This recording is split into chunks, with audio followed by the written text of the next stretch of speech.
अष्टवक्र उवाच यस्य बोधोदये तावत् स्वप्नवत् भवति भ्रमा तस्मै सुखैकरूपाय नमः शान्ताय तेजसे अर्जयित्वा अखिलानर्थान् भोगानाप्नोति पुष्कलान् न हि सर्वपरित्यागम्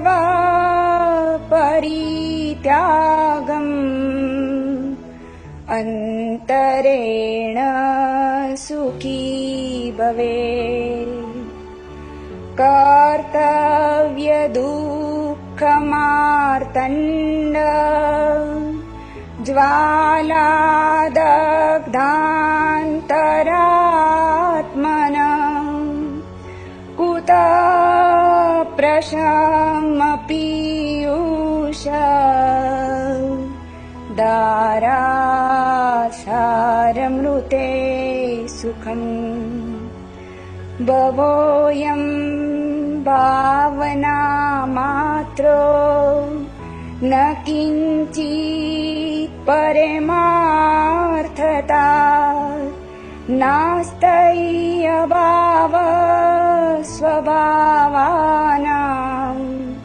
भावाभाव विभाविनाम् न दूरं न च संकोचात् लब्धम् एवात्मनः पदम् निर्विकल्पं निरायासं निर्विकारं निरञ्जनम् व्यामोहमात्रवीरतौ स्वरूपादानमात्रत वीतशोका विराजन्ते निरावरणद्रष्टय समस्तं कल्पनामात्रम्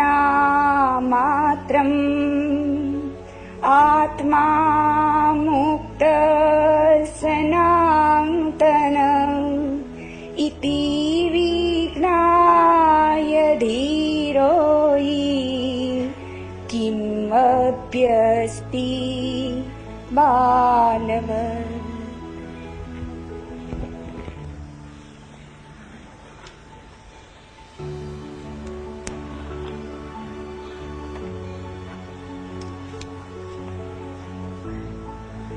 यस्य बोधोदये तावत् स्वप्नवत् भवति भ्रमा तस्मै सुखैकरूपाय नमः शान्ताय तेजसे।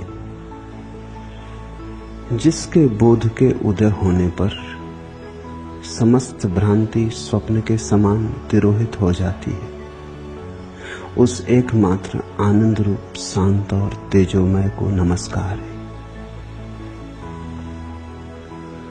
परमात्मा को, सत्य को, अस्तित्व को हम तीन रूपों में देख सकते हैं।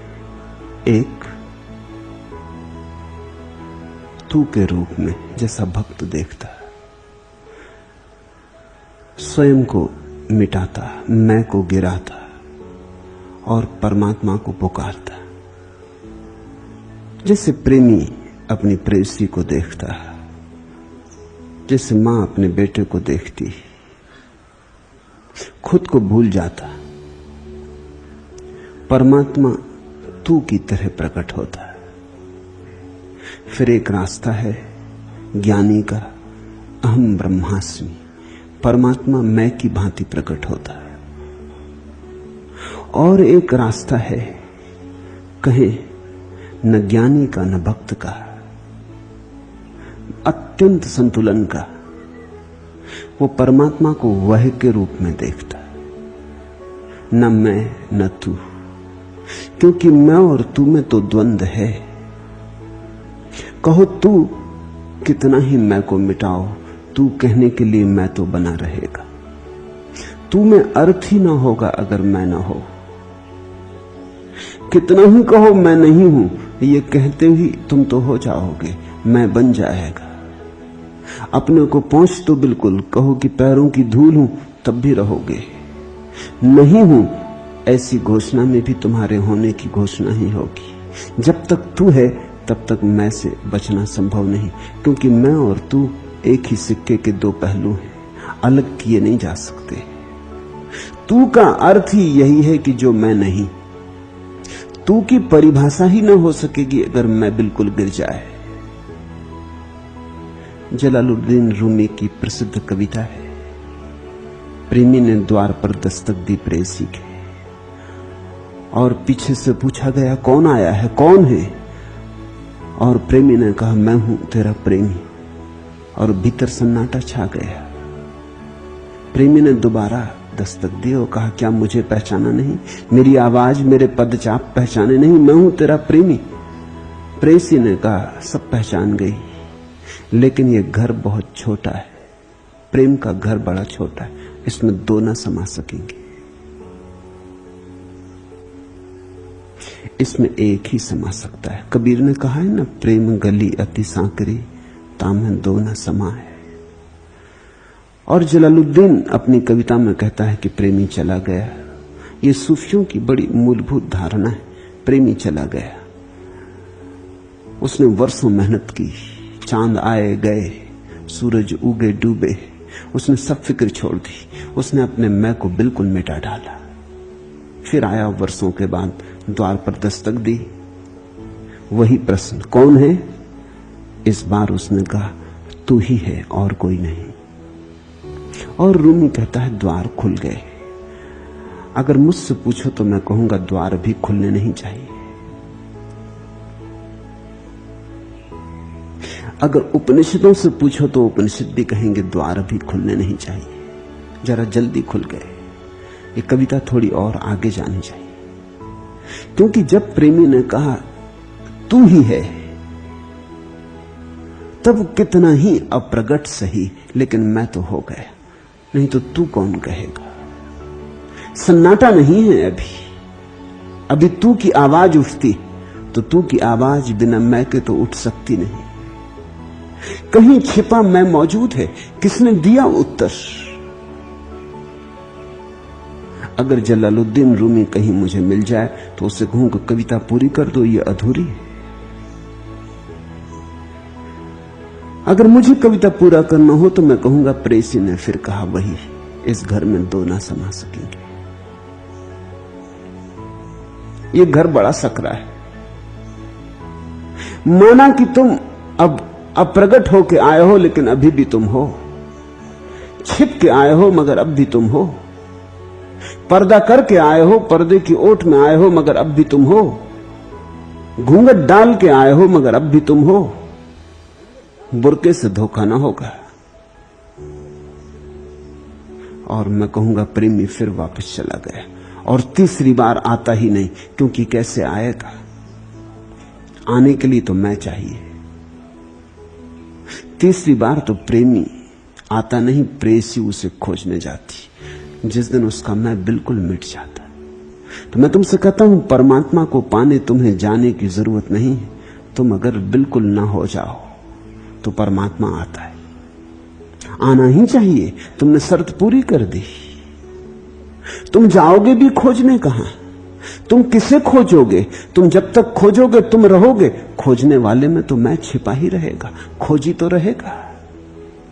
और जब तक तुम खोजोगे तुम्हारी नजर रहेगी। किसको खोजोगे? तुम्हारी कोई धारणा रहेगी, तुम्हारा कोई मन में छिपा हुआ भाव रहेगा। तुम वही तो खोजोगे ना जो तुम खोज सकते हो। परमात्मा को कैसे खोजोगे? तुम्हारी धारणा का परमात्मा होगा। जब तक तुम हो तुम्हारी धारणा का जाल रहेगा। और अगर कभी तुम्हें कोई परमात्मा मिल भी जाए तो वो तुम्हारा स्वप्न ही होगा।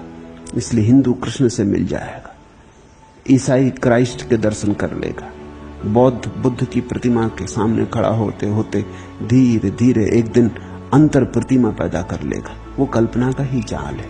भावना मात्रम, भावना से ज्यादा कुछ भी नहीं। बड़ी प्यारी भावना है, लेकिन है तो भावना ही, है तो अपनी ही कल्पना का विस्तार, है तो आत्म सम्मोहन ही, ऑटो हिप्नोसिस, इससे ज्यादा नहीं। सुंदर है, शुभ है, प्रीतिकर है, फिर भी सत्य नहीं। सत्य ना तो सुंदर है ना असुंदर, सत्य ना तो कड़वा है ना मीठा, सत्य ना तो फूल है ना कांटा, सत्य तो द्वंद्व के अतीत है। तो सत्य ना तो मैं है ना तू, सत्य तो वह है। इसलिए उपनिषद कहते हैं तत्वमसि श्वेत केतु, हे श्वेत केतु तू वह है। वह बड़ी निष्पक्ष धारणा है, न मैं न तू, दोनों के पार। पहला सूत्र है आज अष्टावक्र का, बड़ा अद्भुत। यस्य बोधोदय, जिसके उदय से। नहीं कहा प्रभु के उदय से, क्योंकि प्रभु कहो तो तू आ जाता। नहीं कहा आत्मोदय से, क्योंकि आत्मोदय कहो मैं आ जाता। कहा यस्य बोधोदय, जिसके उदय से। कोई नाम नहीं दिया, कोई सीमा नहीं बांधी, सिर्फ इशारा है, कोई परिभाषा नहीं। यस्य बोधोदय तावत स्वप्नवत भवति भ्रमा। उसके उदय से, जैसे सुबह सूरज निकलता है और ओस कण जो अभी अभी क्षण भर पहले तक मोतियों के जैसे झलकते थे घास की पत्तियों पर, तिरोहित होने लगते, ऐसे ही उसके उदय से, उस महासूर्य के तुम्हारे चैतन्य में प्रवेश करने से, वो जो तुम्हारे अब तक के मनोभाव थे, कल्पना के जाल थे, आकांक्षाएं थी, वासनाएं थी, तृष्णा थी, मोह था, क्रोध था, लोभ था, वे सब मोती जिन्हें तुमने संजो के रखा था, ओस की बूंदों की तरह तिरोहित होने लगते, सब भ्रम विसर्जित हो जाते उसके उदय मात्र से, उसकी मौजूदगी से। अब इसमें फर्क समझना। साधारणतः आदमी सोचता है कि मैं मोह को मिटाऊं, क्रोध को मिटाऊं, लोभ को मिटाऊं, ये सारी बीमारियां मिटा डालूं, तब प्रभु का दर्शन होगा। यहां बात उल्टी, प्रभु के दर्शन से ये सब मिटते। सूरज के उदय होते ही सारे ओसकण तिरोहित हो जाते, और देखा अंधेरा कैसा भागता है।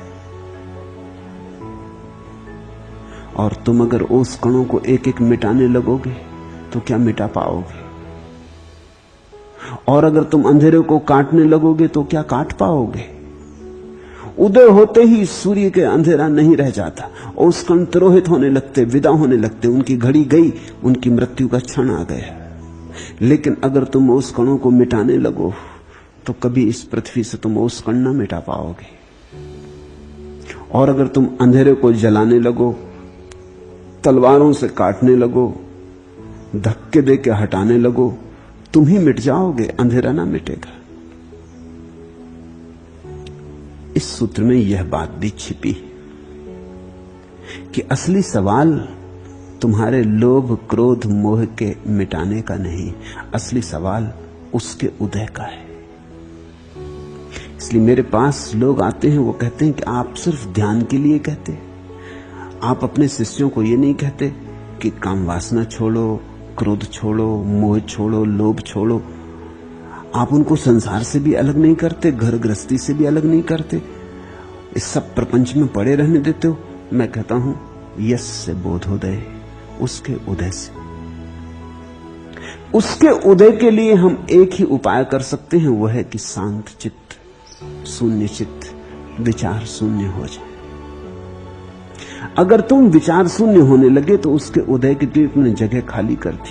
बस इतना ही तुम कर सकते हो, इससे अन्यथा आदमी के बस में नहीं। परमात्मा को पाना आदमी के बस में नहीं।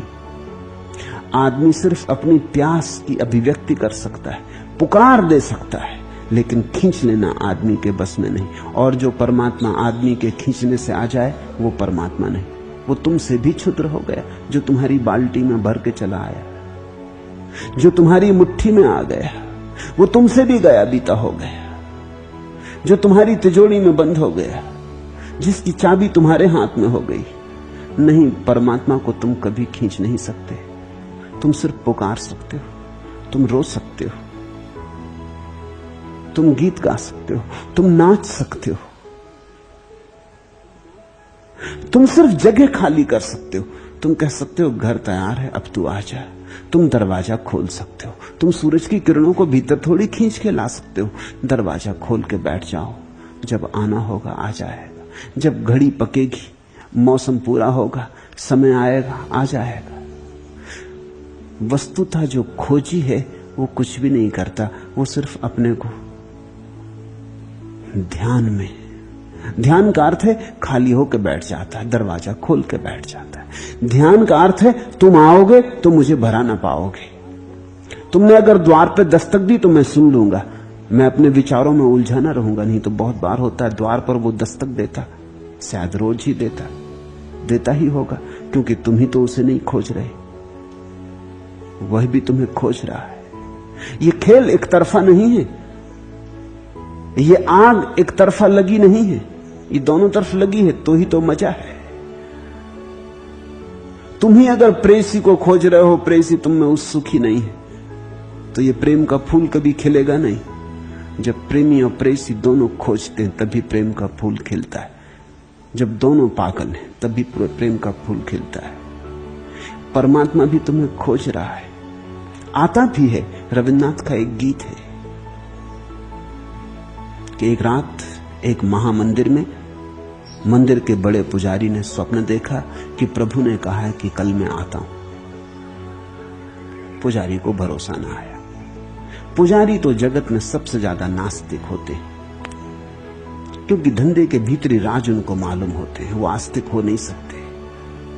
आस्तिकता तो उनके लिए शोषण का उपाय है। तुम कभी किसी वैज्ञानिक को तो आस्तिक पा सकते हो, शायद कभी किसी कवि में तुम्हें झलक मिल जाए आस्तिकता की।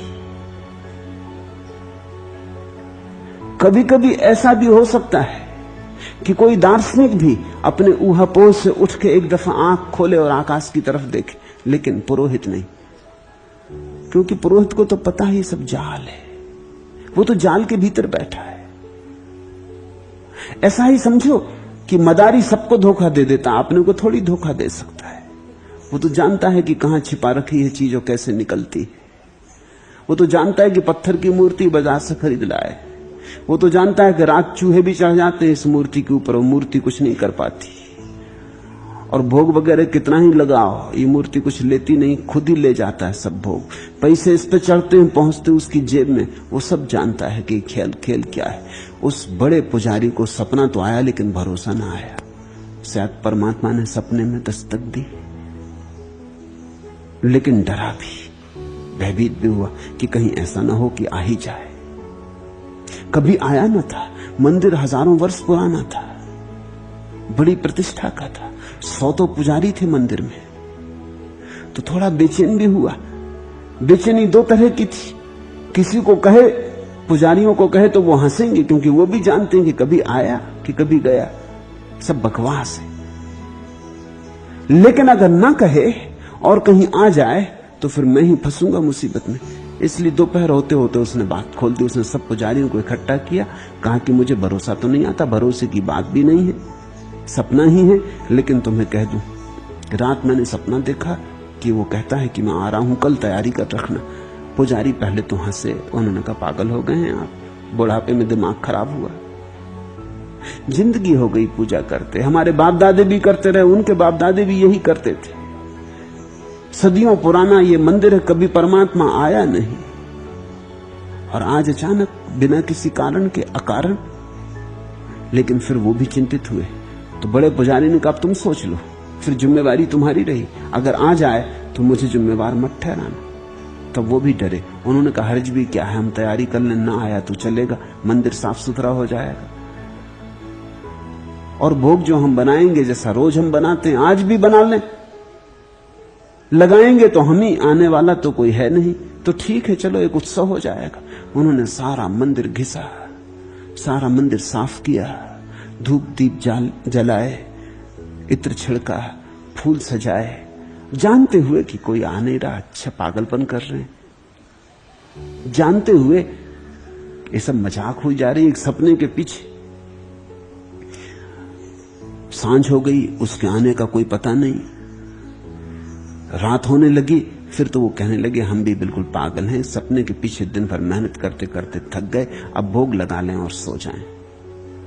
तो उन्होंने खूब भोजन कर लिया, दिन भर के थके मांदे खूब भोजन कर लिया, स्वादिष्ट और गरिष्ठ भोजन बनाया था। फिर पड़ गए गहरी नींद में। रात परमात्मा आया, उसका रथ, गड़गड़ाहट की आवाज। एक पुजारी ने नींद में सुना कि गड़गड़ाहट की आवाज जैसे रथ के पहिए हो। उसने कहा सुनो, लगता है कि कोई आया, रथ की गड़गड़ाहट है। लेकिन दूसरे पुजारियों ने कहा बंद करो ये बकवास, एक के सपने के पीछे दिन भर परेशान हुए, अब तुम्हें सपना आ रहा है। कोई गड़गड़ाहट नहीं, आकाश में बादल गरजते। फिर वे सो गए। फिर द्वार पर रथ आके रुका, वह उतरा, सीढ़ियां चढ़ा, उसने दरवाजे पे दस्तक दी। फिर किसी पुजारी को स्वप्न में ऐसा लगा कि कोई दस्तक दे रहा है। उसने फिर कहा कि सुनो भाई, लगता है कि कोई दस्तक दे रहा है। तब तो फिर बड़ा पुजारी भी चिल्लाया कि हर चीज की सीमा होती, यद्यपि मैंने ही ये नासमझी शुरू की, लेकिन अब सोने भी दो। कोई कहता है रथ गड़गड़ा रहा है, कोई कहता है कि द्वार पे दस्तक दी, कुछ नहीं, हवा का झोंका है, सो जाओ चुपचाप। सुबह जब वे उठे, द्वार पर जब वे गए, रथ आया था, रथ के चिन्ह थे, कोई सीढ़ियां चढ़ा था, किसी के पैरों के चिन्ह थे, किसी ने द्वार पे दस्तक दी थी, किसी के हाथ की छाप थी। तब वे बहुत रोने लगे। रविन्द्रनाथ की कविता का शीर्षक है अवसर चूक गया। शायद प्रभु आता भी है। ये कविता कविता नहीं, गहरी सूझ है इसमें, लेकिन तुम कुछ व्याख्या कर लेते हो, तुम्हारा मन कुछ व्याख्या कर लेता है, तुम्हारा मन तुम्हें कुछ उत्तर दे देता है। तुम इतने भरे हो, तुम्हारे भीतर इतने विचारों का जाल है कि उस जाल को पार करके कोई सत्य तुम तक पहुंच नहीं पाता।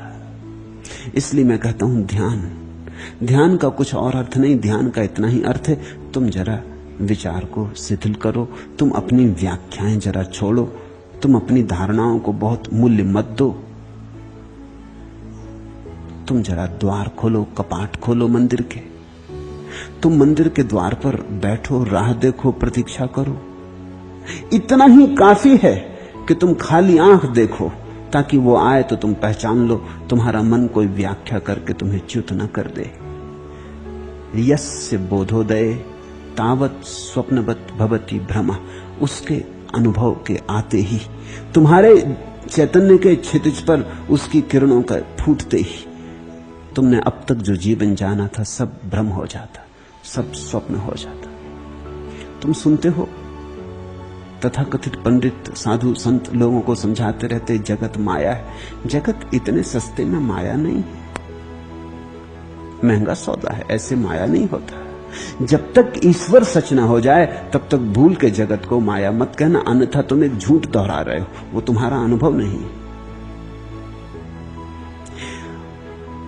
माया कोई दार्शनिक सिद्धांत नहीं है, एक अनुभूति, एक प्रत्यक्ष साक्षात्कार है।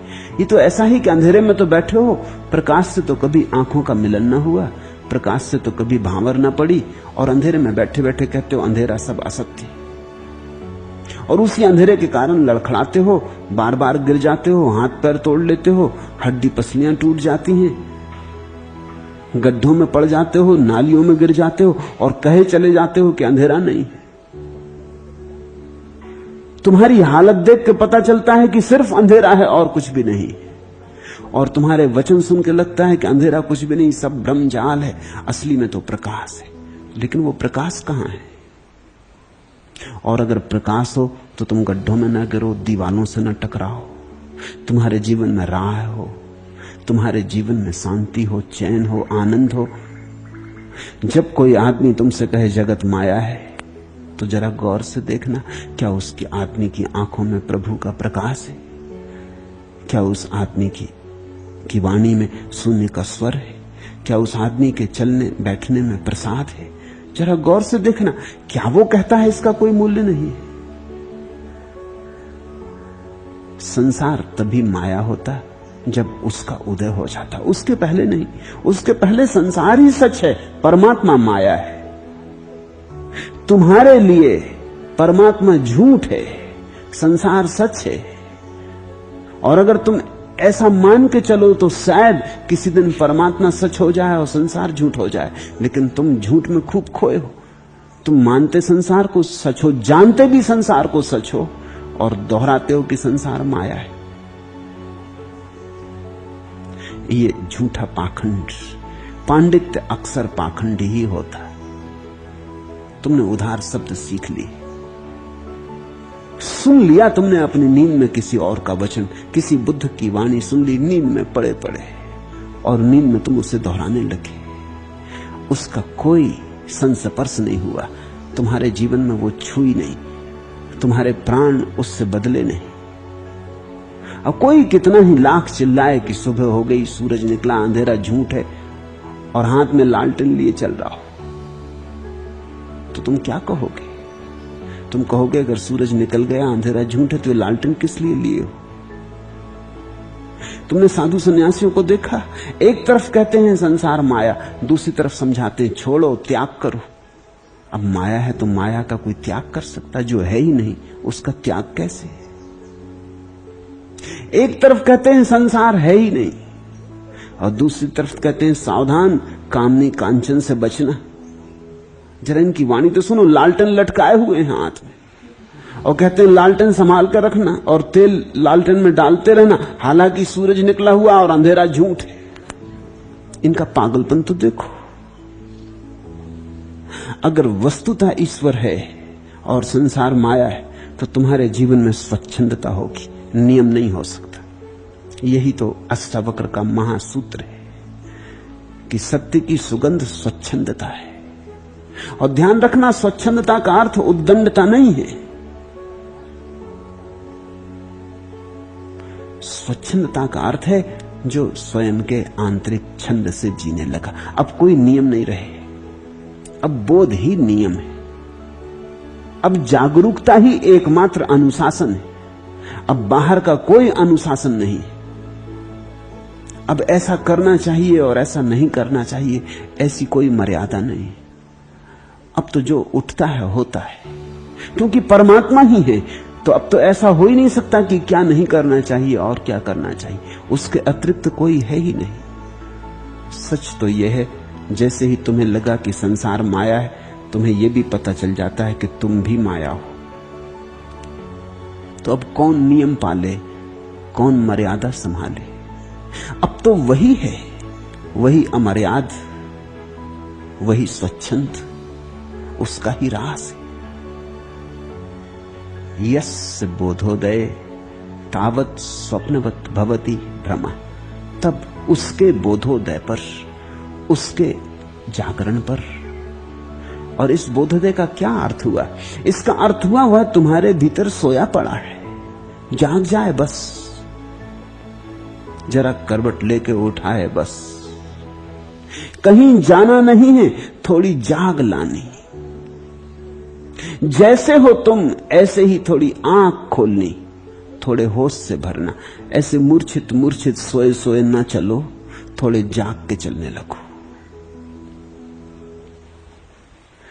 तस्मै सुखेक रूपाय नमः शांताय तेज से। उस एकमात्र आनंद रूप शांत और तेजोमय को नमस्कार है। सुनते हैं? नमस्कार राम के लिए नहीं, नमस्कार अल्लाह के लिए नहीं, नमस्कार उस तेजो में आनंद रूप शांति धर्मा के लिए, नमस्कार उस बोध के लिए, नमस्कार उस सूर्य के लिए जिसके प्रकट होते ही सब अंधकार तिरोहित हो जाता है। अष्टावक्र के ये वचन किसी संप्रदाय और किसी धर्म के लिए नहीं। अष्टावक्र के इन वचनों का कोई नाता किसी जाति, किसी देश, किसी समाज से नहीं। और जब तक तुमने अल्लाह को नमस्कार किया, तब तक तुम्हारा नमस्कार व्यर्थ जा रहा है, याद रखना।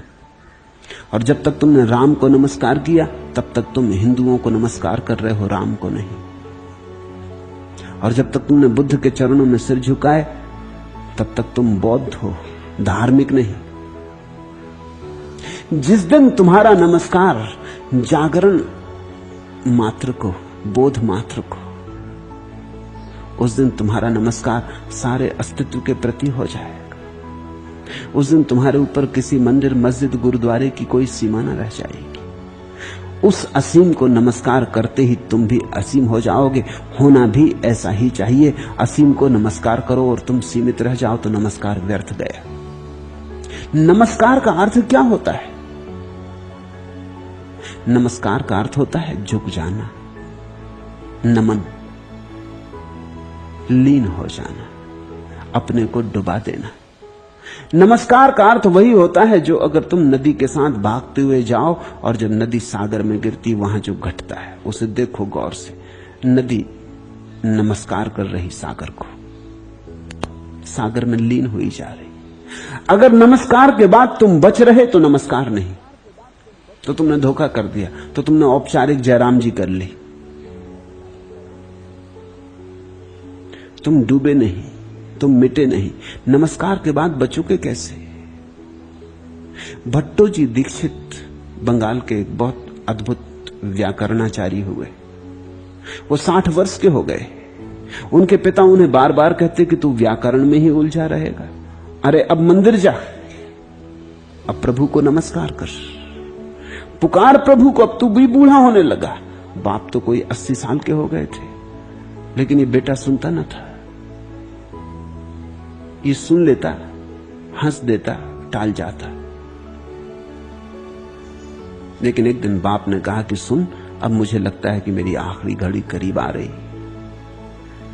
और मेरे मन में एक दुख रह जाएगा कि तू मेरे देखते देखते कभी मंदिर ना गया, तूने कभी प्रभु का स्मरण ना किया। छोड़िए बकवासी, व्याकरण में क्या रखा है, इस लिखने पढ़ने में क्या धरा, तू प्रभु को तो याद कर।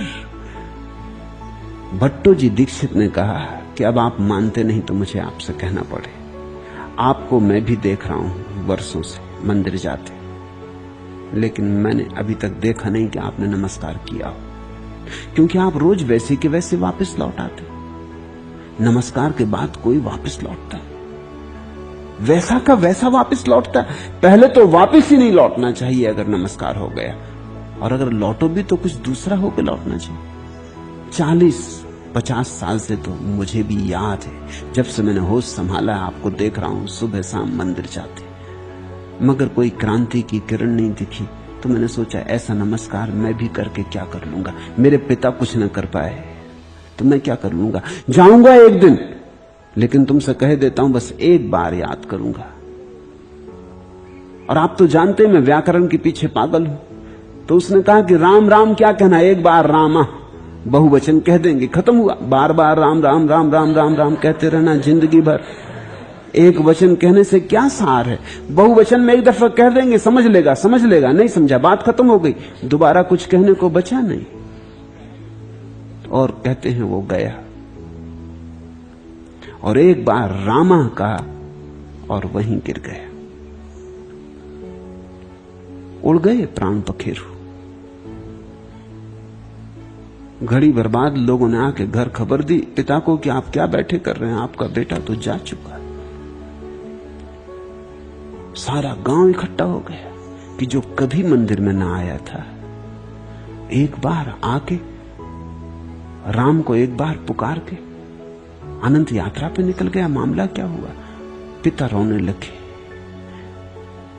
पिता ने कहा वो ठीक ही कहता था कि एक ही बार कहूंगा, लेकिन प्राणपण से कह दूंगा, पूरा पूरा कह दूंगा, सब लगा के कह दूंगा।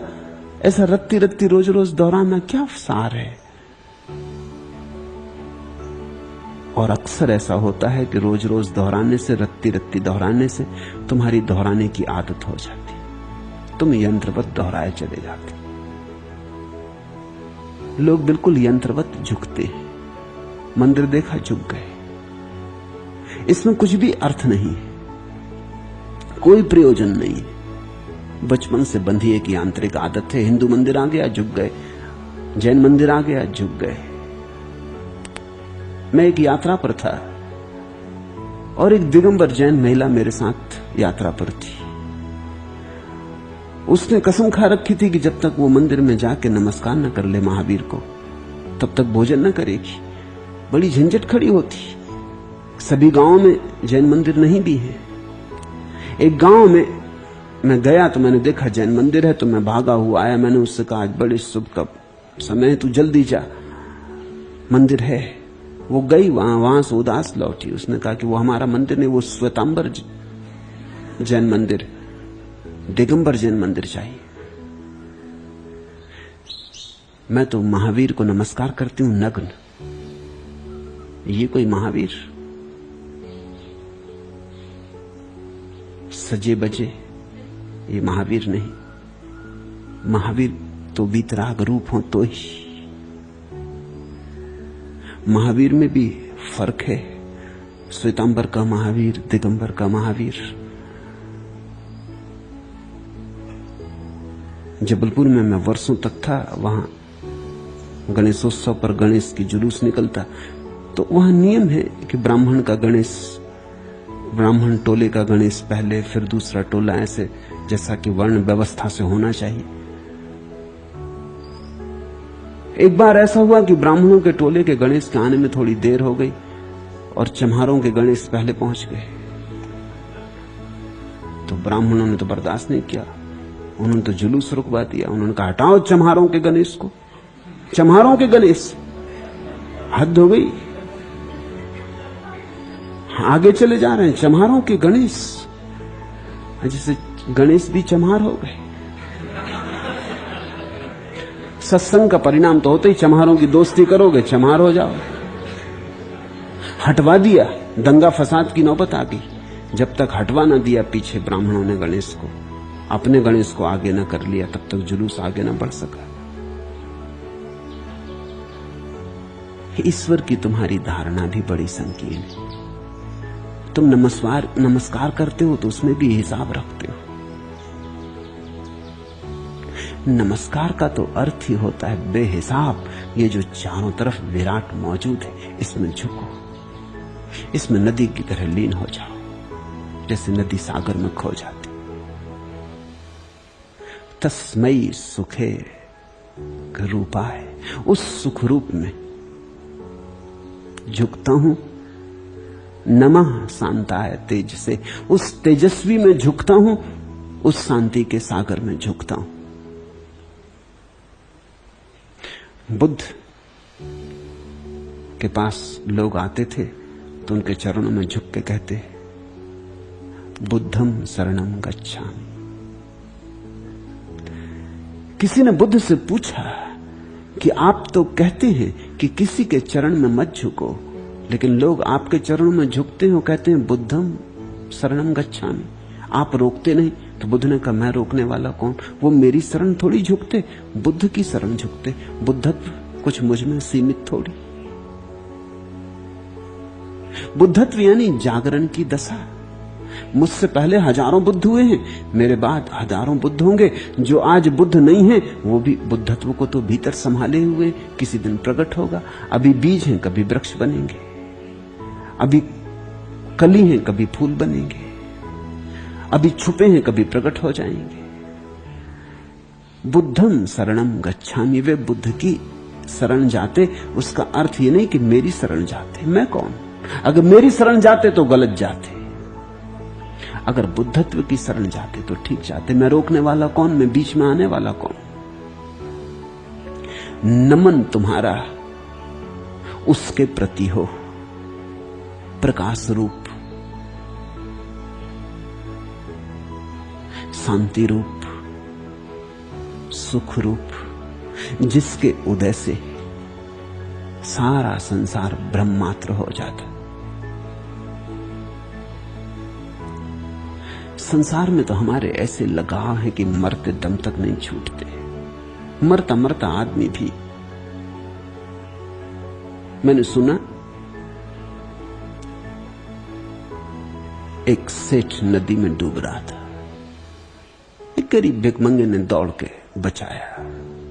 कठिन था बचाना क्योंकि सेठ भारी वजनी था, बड़ा पेट, बड़ा सेठ, गरीब भिखमंगा, हड्डी पसली सूखी मगर किसी तरह खींच के लाया।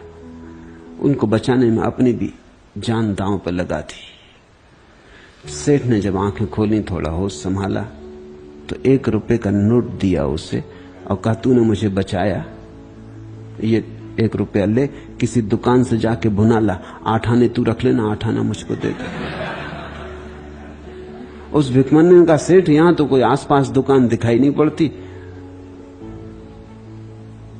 और अब 8 आने के पीछे क्या पंचायत करनी, आप संभाल कर रखो, जब दोबारा डूबो तब पूरा नोट ही दे देना।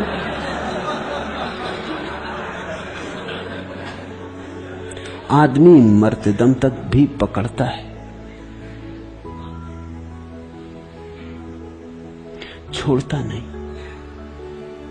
स्वाभाविक है एक अर्थ में, क्योंकि जिसमें हम मूल्य मानते हैं उसको पकड़ते हैं। हमारा सारा मूल्य धन में, पद में, प्रतिष्ठा में। चूंकि हमने मूल्य सब वहां रख दिया, हमारा परमात्मा धन में, तो हम धन को पकड़ते। हमारा परमात्मा पद में है तो हम पद को पकड़ते। जहां तुमने परमात्मा को मान लिया उसी को तुम पकड़ते हो। तुमने संसार में परमात्मा को मान लिया, परमात्मा यानी सुख। तुमने ये परिभाषा तो बहुत सुनी कि लोग कहते हैं ब्रह्म जो है, परमात्मा जो है, सच्चिदानंद रूप, आनंद रूप।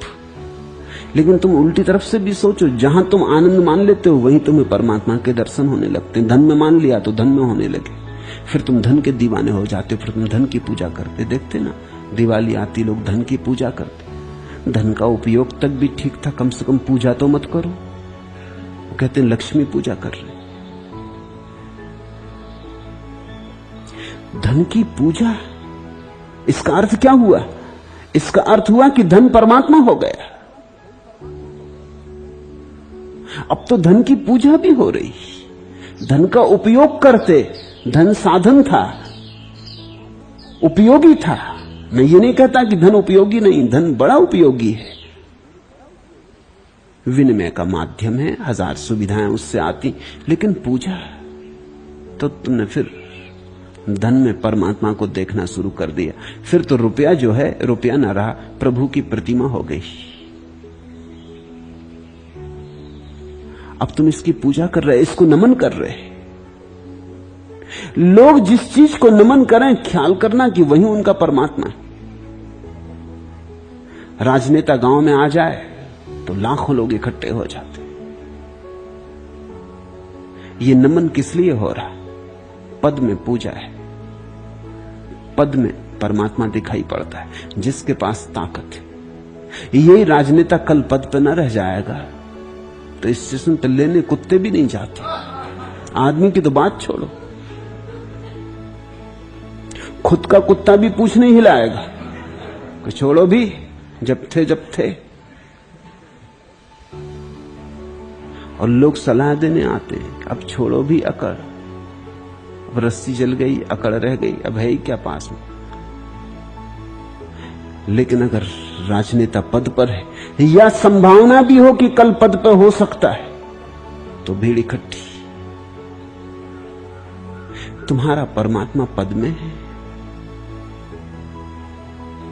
बुद्ध एक गांव में आए। उस गांव के राजा से उस गांव के मंत्री ने कहा कि बुद्ध आते हैं, हम उनके स्वागत को चलें। राजा अकड़ीला था, उसने कहा हम क्यों जाएं? है क्या बुद्ध के पास? भिखारी ही है ना आखिर, और मैं कोई उनसे पीछे तो हूं नहीं, तो मैं जाऊं क्यों? आना होगा खुद आ जाएंगे महल, मिलना होगा खुद मिल जाएंगे। उस मंत्री ने कहा तो मेरा इस्तीफा ले। वो मंत्री बड़ा उपयोग का था, उसके हाथ में सारी कुंजियां थी राज्य की। राजा घबराया, वो तो लंपट किस्म का राजा था, उसको तो कुछ पता भी नहीं था कैसे राज्य चलता, क्या होता। वो तो सिर्फ नाम मात्र को था, असली तो वजीर था। उस वजीर ने कहा फिर मुझे छोड़ें। वो राजा कहने लगा इसमें नाराज होने की बात क्या, छोड़ने की जरूरत क्या? उसने कहा कि नहीं, अब आपके पास बैठना ठीक नहीं। गांव में बुद्ध आते हों और जो उनको नमस्कार करने ना चाहे, उसके पास बैठना ठीक नहीं।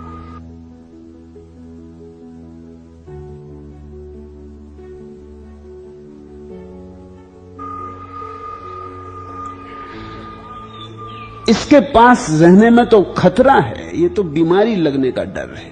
मैं अब आपके पास रुक नहीं सकता, अब आप चाहे चलो भी तो भी नहीं रुक सकता। याद रखना कि बुद्ध के पास ये राज्य था और उन्होंने छोड़ दिया, तुम्हारी अभी भी छोड़ने की हिम्मत नहीं पड़ी, वो तुमसे आगे। ये बुद्ध का भिखमंगापन साधारण भिखमंगापन नहीं है, ये बुद्ध का भिखमंगापन बड़ा समृद्ध है, साम्राज्यों से ऊपर है, सम्राटों से पार है। और अगर तुम यहां नमन करने को नहीं जाते तो तुम्हारे जीवन में फिर नमन कहां से आएगा? और जिसके जीवन में नमन नहीं है, नमस्कार नहीं, उसके पास रुकना ठीक नहीं, क्योंकि उसके जीवन में सिवाय अहंकार के जहर के और कुछ भी नहीं हो सकता। नमस्कार तो अमृत है।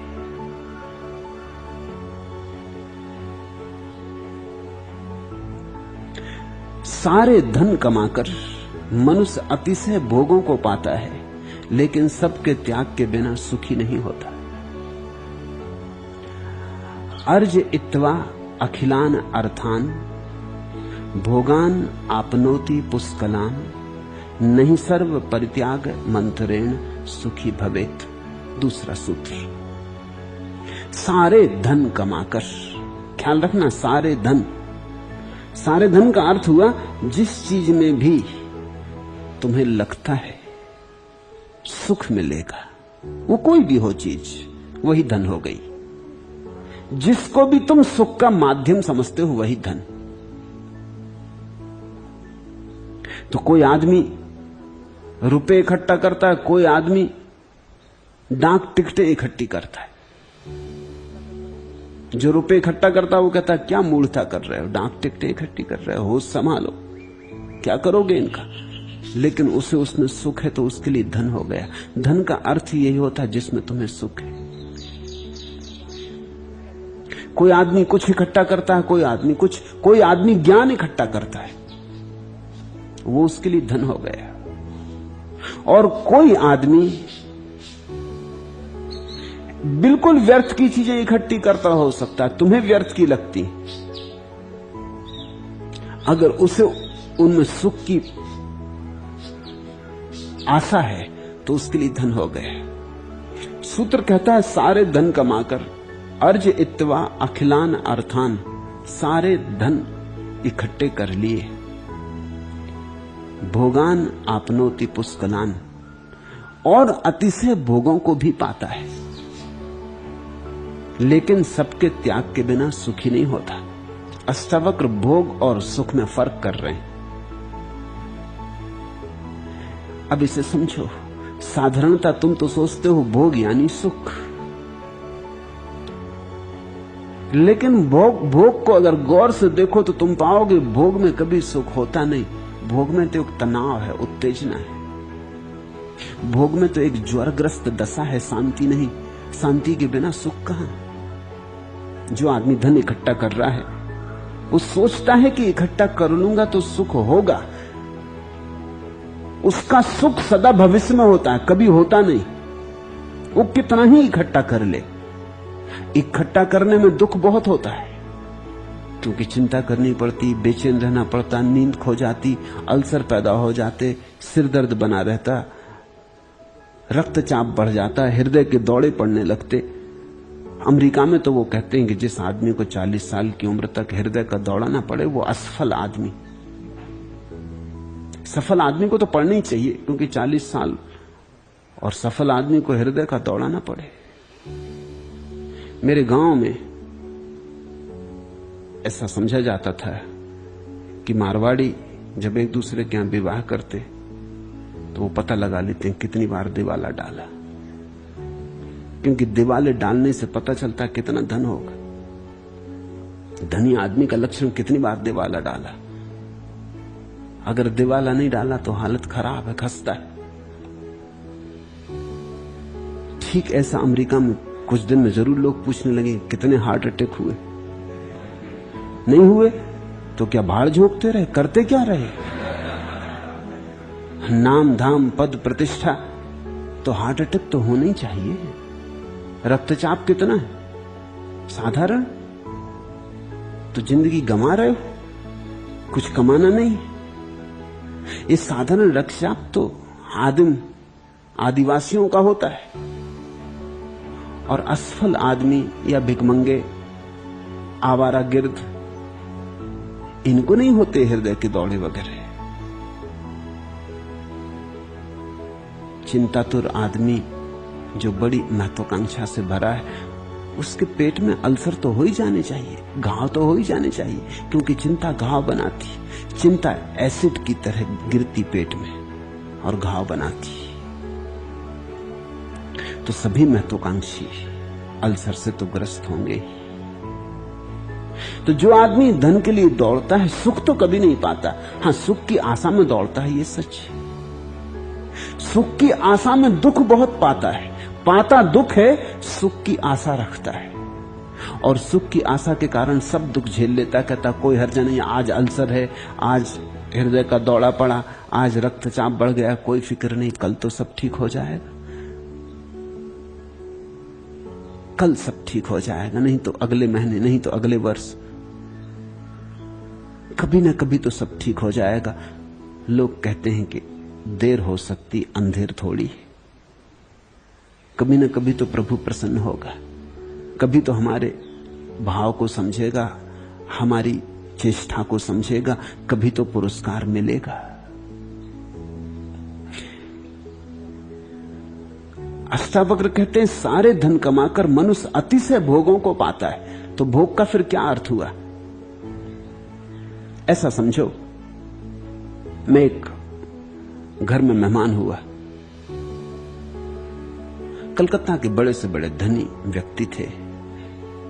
मैं 11 बजे रात सो जाता हूं, तो जब मैं सोने के लिए जाने लगा तो वो बोले क्या आप सोएंगे अब? तो मैंने कहा क्या इरादा है? उन्होंने कहा नहीं, मुझे तो नींद ही नहीं आती, तो मैं तो सोचता था कुछ और देर बैठेंगे, बात करेंगे। मैंने कहा नींद नहीं आती, क्या तकलीफ है? अच्छा बिस्तर उपलब्ध नहीं है, अच्छी सैया नहीं? उनका अच्छी सैया तो है, इससे अच्छी और क्या हो सकती? तुम्हारे पास कमी क्या है? न बेटा है न बेटी है, और धन बहुत है।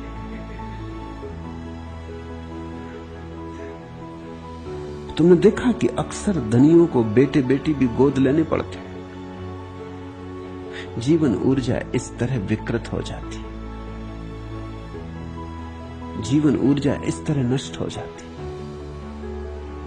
धन इकट्ठे करने में लग गई तो अब बेटा पैदा करना मुश्किल हो जाता। खूब धन कमा लिया है, अब नींद में अड़चन क्या, सो क्यों नहीं जाते? और उन्होंने धन अपने ही हाथ से कमाया, बपोती से नहीं मिला है। और मैंने कहा कमाया किस लिए इतना अगर नींद गंवा दी?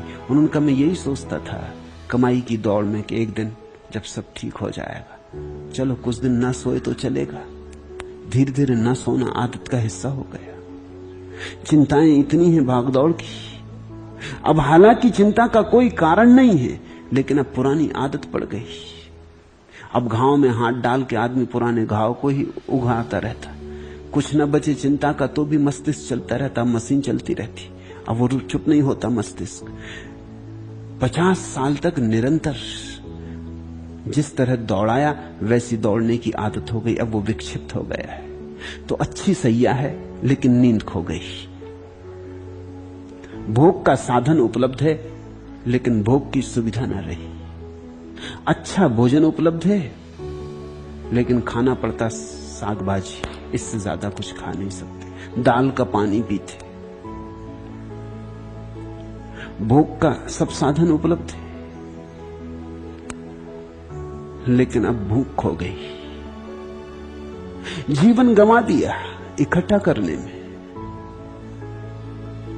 सुख तो तुम्हारी संवेदनशीलता पर निर्भर है। ऐसा समझो कि फूल इकट्ठे करने में तुम्हारी नाक कट गई। जब तक फूल इकट्ठे हो पाए तब तक नाक न बची, अब सुगंध लेने की क्षमता न रही।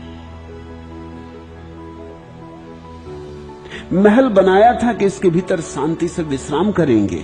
महल तो बन गया लेकिन महल बनाने में जो श्रम करना पड़ा, जो दौड़ धूप करनी पड़ी, वो आदत अब एकदम नहीं छूट सकती। अब मकान तो बन गया, आप भीतर बैठे लेकिन विश्राम नहीं कर सकते। विश्राम करना कोई छोटी मोटी बात थोड़ी कि जब चाह कर लिया। उसका भी जीवन में एक तारतम्य होना चाहिए। हर कोई थोड़ी विश्राम कर सकता है। विश्राम के लिए एक गहरी कला होनी चाहिए कि तुम अपने को विराम दे सको। तुम अपने मन को जब चाहो तब कह सको बस ठहर, और मन ठहर जाए, तो विश्राम हो सकता है। मन को कभी ठहराया नहीं, ध्यान का कभी एक क्षण न जाना, प्रेम का कभी एक क्षण न जाना। प्रेम की फुर्सत कहां? जिसको धन की दौड़ लगी उसको प्रेम की फुर्सत नहीं। और धन का पागल प्रेम से बचता भी है, क्योंकि प्रेम में खतरा है। मैं एक घर में कुछ दिनों तक रहता था। वो जो सज्जन थे जिनका घर था, उनको मैं गौर से देखता, ना तो वो कभी अपनी पत्नी से बात करते दिखाई पड़ते, ना अपने बच्चों के साथ खेलते दिखाई पड़ते। वो एकदम तीर की तरह घर में आते, सीधा देखते जमीन की तरफ और तीर की तरह जाते। मैंने एक दिन उन्हें रोका, मैंने कहा मामला क्या है, बात क्या है? आप कभी पत्नी के पास बैठे दिखाई नहीं पड़ते कि गपशप करते हो। कभी आपके घर मेहमान दिखाई नहीं पड़ते आते हुए। कभी ये भी नहीं होता कि मैं आपको बच्चों के साथ बगीचे में देखूं। कभी आपको बगीचे में भी नहीं दिखता। बगीचा बहुत सुंदर है, लेकिन आप कभी वहां दिखाई नहीं पड़ते। मामला क्या है? उन्होंने कहा कि मामला ये है, अगर बच्चे से जरा ही मीठा बोलो वो फौरन रुपए की मांग करता। मीठे बोले नहीं कि फंसे, कि वो जेब में हाथ डाला। पत्नी से जरा ही मीठा बोलो कि समझो कोई हार खरीदना कि कोई गहना बाजार में आ गया है, कि नई साड़ी आ गई, तो धीरे धीरे मैंने ये देख लिया कि मुस्कुराहट तो बड़ी कीमती, महंगी पड़ती। तो मैं अपने को बिल्कुल दूर रखता हूं। मैं बातचीत में पढ़ते नहीं, क्योंकि बातचीत में पढ़ने का मतलब उलझाव है। अब ये आदमी धन कमा रहा है, लेकिन प्रेम इसके जीवन से खो गया। जो अपने बेटे से बोल नहीं सकता पास बैठ के, घड़ी दो घड़ी बाप और बेटे के बीच चर्चा नहीं हो सकती दिल खोल के, क्योंकि डर है इसे कि बेटा जेब में हाथ डाल देगा। जो अपनी पत्नी के पास बैठ के बात नहीं करता, भयभीत है कि जब भी कुछ कहो महंगा पड़ जाता है। जो हमेशा सख्त और तना रहता है, ये इसकी सुरक्षा का उपाय है। धन तो इकट्ठा हो जाएगा, लेकिन जिस जीवन से प्रेम खो गया वहां सुख कहां? तो हम करीब करीब साधन तो इकट्ठे कर लेते हैं, साध्य खो जाता है। और फिर जब सुख नहीं मिलता तो लोग बड़े हैरान होते हैं। वो कहते हैं सब तो है और सुख क्यों नहीं? सुख का कोई संबंध धन से नहीं है। सुख का संबंध जीवन की किन्हीं और गहराइयों से। तुम्हारी क्षमताएं प्रखर होनी चाहिए, तुम्हारा बोध गहरा होना चाहिए, जीने की कला आनी चाहिए। तब कभी रूखी रोटी में भी इतना स्वाद हो सकता है। नहीं तो मिष्ठान भी, बहुमूल्य से बहुमूल्य भोजन भी व्यर्थ है। कभी रूखी सूखी रोटी भी ऐसी तृप्ति दे सकती है, लेकिन तृप्ति की कला आनी चाहिए। वह बड़ी और बात। धन के इकट्ठे करने से उसका कोई संबंध नहीं। अक्सर तो मैं देखता हूं कि धनी अविकसित रह जाता है, उसकी जीवन की कलियां खिल नहीं पाती, पखरियां खिल नहीं पाती। एक ही दिशा में दौड़ने के कारण वो करीब करीब और सब दिशाओं के प्रति अंधा हो जाता है। वो हर चीज में धन ही देखता है। मेरे पास लोग आते हैं, वो कहते हैं कि ध्यान तो करें, लेकिन ध्यान से फायदा क्या है? सुन रहे हैं उनका प्रश्न? वो सोचते हैं ध्यान से भी कुछ बैंक बैलेंस बढ़े, फायदा, लाभ, इससे होगा क्या?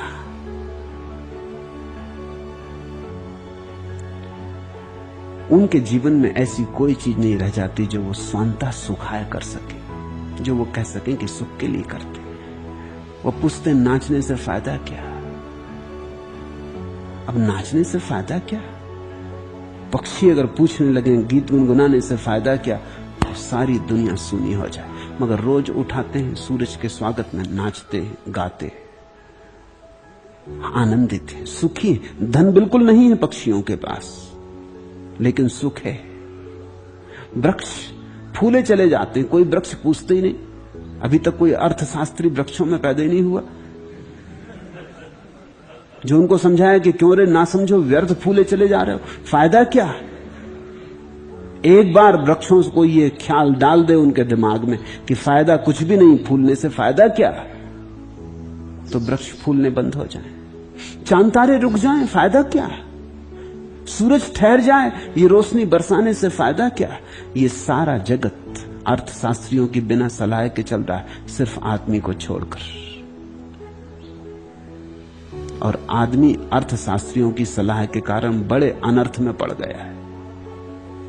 उसके जीवन से सारा अर्थ खो गया है। बस एक ही बात वो पूछता है, फायदा।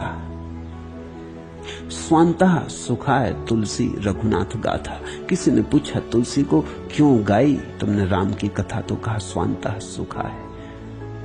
कुछ पाने के लिए नहीं, कुछ राम को रिझाने के लिए भी नहीं, वो तो रिझे ही हुए हैं। कोई रुस्बत भी नहीं दी उनको कि तुम्हारी स्तुति गाएंगे तो जरा मुझे स्वर्ग में अच्छी ठीक सी जगह दे देना। नहीं, किसी लिए नहीं, गाने में मजा आया। स्वांतः सुखाय, सुख आया। तुम ख्याल करना, जब भी तुम कोई काम बिना कुछ पाने की आकांक्षा के करते हो तभी सुख आता है। और जहां भी कुछ पाने की आकांक्षा है वहीं दुख है, वहीं तनाव है। धन से तो सुख मिल नहीं सकता, क्योंकि धन का मतलब ही यह है कि धन साधन है और सुख बाद में आएगा। रुपया हाथ में रखने से तो सुख किसी को भी आता नहीं। कितने ही रुपए के ढेर लग जाएं तो भी सुख नहीं आता। सुख मिलेगा धन के इकट्ठे होने से पहले। हम धन इकट्ठा कर लें, फिर सुख मिलेगा। ऐसे लोग तैयारियां ही करते रहते हैं और तीर्थ यात्रा पर कभी नहीं निकलते। टाइम टेबल ही देखते रहते, जाना है, जाते नहीं, क्योंकि तैयारी कभी पूरी नहीं हो पाती, तो जाएं कैसे। तुम चकित हो गए, इस जगत के बड़े से बड़े धनी लोग भी निर्धन से भी ज्यादा निर्धन होते। उनका बाहर का धन तुम देखोगे तो पाओगे बहुत धनी, उनके भीतर जरा झांकोगे तो पाओगे राख ही राख। वहां अंगार भी नहीं, वहां जरा भी ज्योति नहीं जलती, मुर्दा ही मुर्दा। धनी आदमी को जीवित तुम मुश्किल से पाओगे। कारण, क्योंकि जीवन ही बेच बेच के तो धन इकट्ठा कर लिया। जीवन की सारी संवेदनाएं, जीवन की सारी क्षमताएं, जीवन का सारा काव्य तो बेच डाला और धन इकट्ठा कर लिया, इस आशा में कि फिर कुछ मिलेगा। इसे मैं तुम्हें कह दूं, इस क्षण में है सुख, और अगर तुमने अगले क्षण में सोचा तो तुम धन लोलुप हो। इसलिए मैं तुमसे यह भी नहीं कहता कि सिर्फ धनी ही पागल है। जो सोच रहा है स्वर्ग में मिलेगा वो भी उतना ही पागल है। जो सोच रहा है परमात्मा को पालूंगा फिर सुख मिलेगा वो भी पागल है। क्योंकि सबका तर्क एक ही है। तर्क यह है कि कुछ होगा, मिलेगा, फिर सुख। सुख जैसे परिणाम में आएगा नहीं, सुख या तो अभी या कभी नहीं। तुम यहां बैठे हो, अगर तुम सोच रहे हो कि मुझे सुन के तुम समझ लोगे, समझ में से सार निचोड़ लोगे, फिर अपने जीवन का वैसा व्यवस्थापन करोगे, तब तुम सुख को पाओगे। तुम चूक गए। तब यही तुमने धन बना लिया, फिर ये भी धन हो गया, फिर यहां भी लोभ आ गया। लोग आते हैं, एक डॉक्टर, उनको मैंने कहा कि तुम बैठे बैठे नोट क्यों लेते रहते। उन्होंने कहा कि नोट इसलिए लेता हूं कि बाद में काम पड़ेंगे। मैंने कहा हद हो गई। मैं समझा समझा के परेशान हुआ जाता है कि बात की फिक्र मत करो, बात काम पड़ेंगे। अभी मैं तुम्हारे सामने कुछ मौजूद कर रहा हूं, तुम सुख ले लो,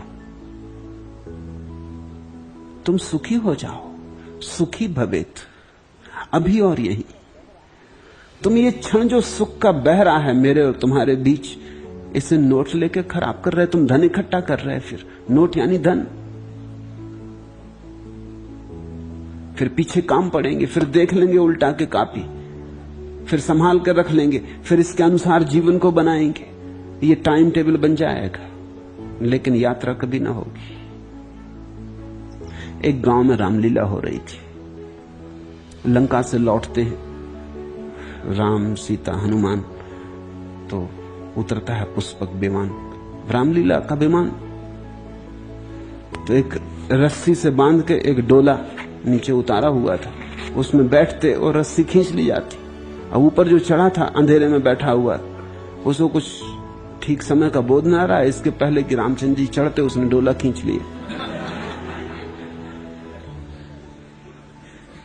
तो खड़े रह गए रामचंद्र जी, लक्ष्मण जी, हनुमान जी।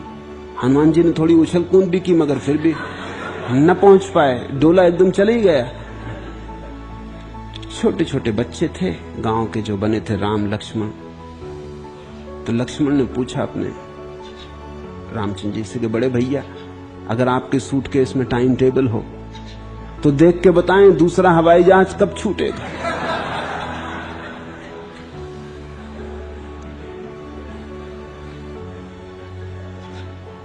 कुछ लोग तो छिपाए हुए हैं टाइम टेबल सब जगह।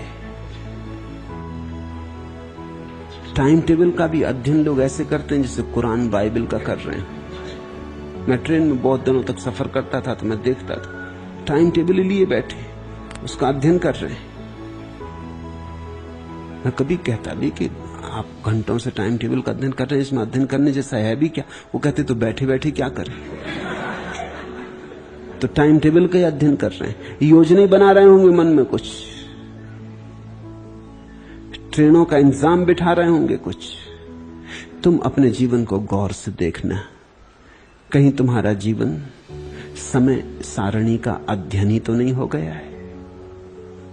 धन होगा, पद होगा, प्रतिष्ठा होगी, बड़ा मकान होगा, बड़ी कार होगी, तब तुम सुख से रहोगे?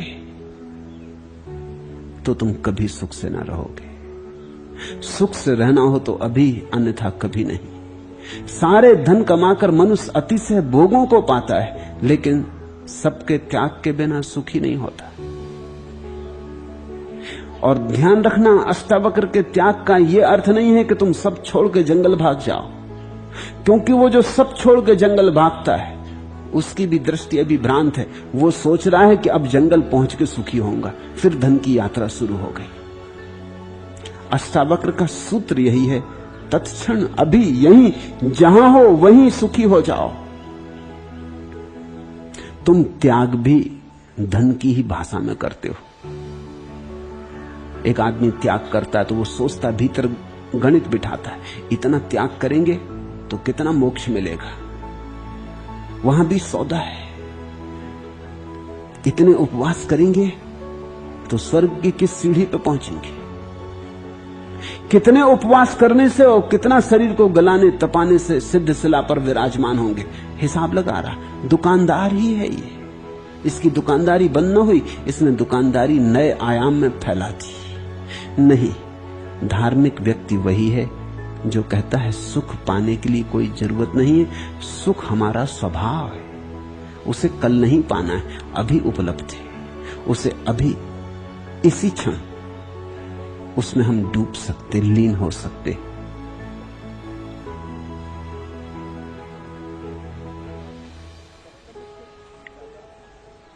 कर्तव्य से पैदा हुए दुख रूप सूर्य के ताप से जला है अंतर्मन जिसका, ऐसे पुरुष को शांत रूपी अमृतधारा की वर्षा के बिना सुख कहां। कर्तव्य दुख मार्तंड ज्वाला दग्धांत रात्मना, कुतः प्रसम पीयूष धारा सारामृते सुखम। कर्तव्य से पैदा हुए दुख रूपी सूर्य के ताप से जला है अंतर्मन जिसका।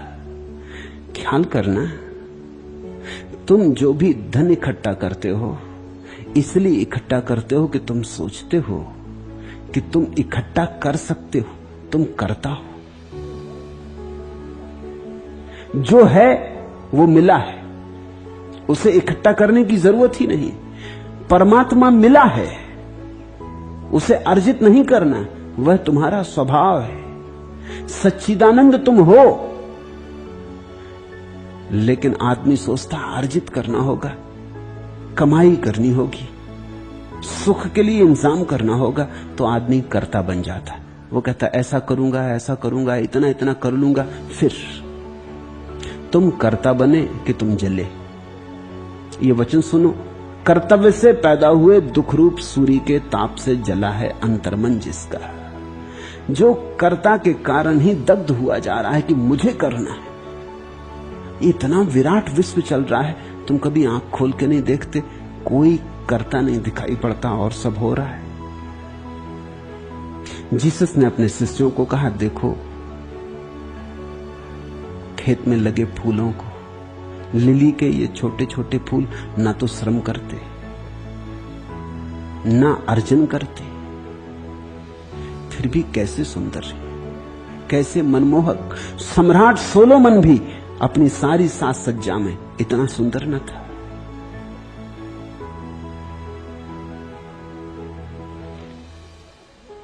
क्या अर्थ हुआ इसका? इसका अर्थ हुआ, जरा गौर से देखो, इतना विराट अस्तित्व चला जा रहा, चल रहा, तो जो इस विराट को चला रहा है वही मुझको भी चला लेगा। ऐसा भाव जिसे आ गया, नमस्कार हो गया। ऐसा जिसे भाव आ गया, उसने अपनी सीमा छोड़ दी, असीम के साथ गठबंधन बांध लिया। उसने कहा करता है परमेश्वर, मैं करता नहीं। उसने अपने मैं का जो केंद्र था वो विसर्जित कर दिया। उसने कहा तूने ही पैदा किया, तू ही श्वास ले रहा, तू ही भोजन पचाता, तू ही भोजन को खून बनाता, तू ही जवान करता, तू ही बूढ़ा करता, एक दिन तू ही उठा ले जाएगा। जब सभी तू कर रहा है तो बीच में हम करता क्यों बने? तू सभी कर, हम सिर्फ होने देंगे, हम करता ना रहेंगे, हम केवल उपकरण हो जाएंगे, निमित्त मात्र। तेरी धारा हमसे बहे जैसे बांसुरी वादक की धारा बहती है बांस की पोंगरी से। बांस की पोंगरी सिर्फ खाली स्थान है जहां से स्वर बह सकते। हम बांस की पोंगरी होंगे। कबीर ने कहा है यही कि मैं बांस की पोंगरी हूं। तुम गाओ तो गीत बहे, तुम न गाओ तो गीत चुप रहे। मैं न गाऊंगा, मैं न गुनगुनाऊंगा, मैं बीच में ना आऊंगा।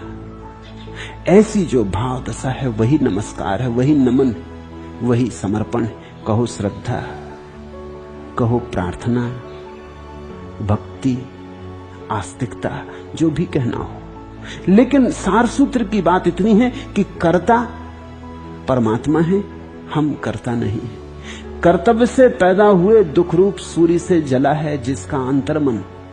ऐसे पुरुष को शांत रूपी अमृत धारा की वर्षा के बिना सुख कहां?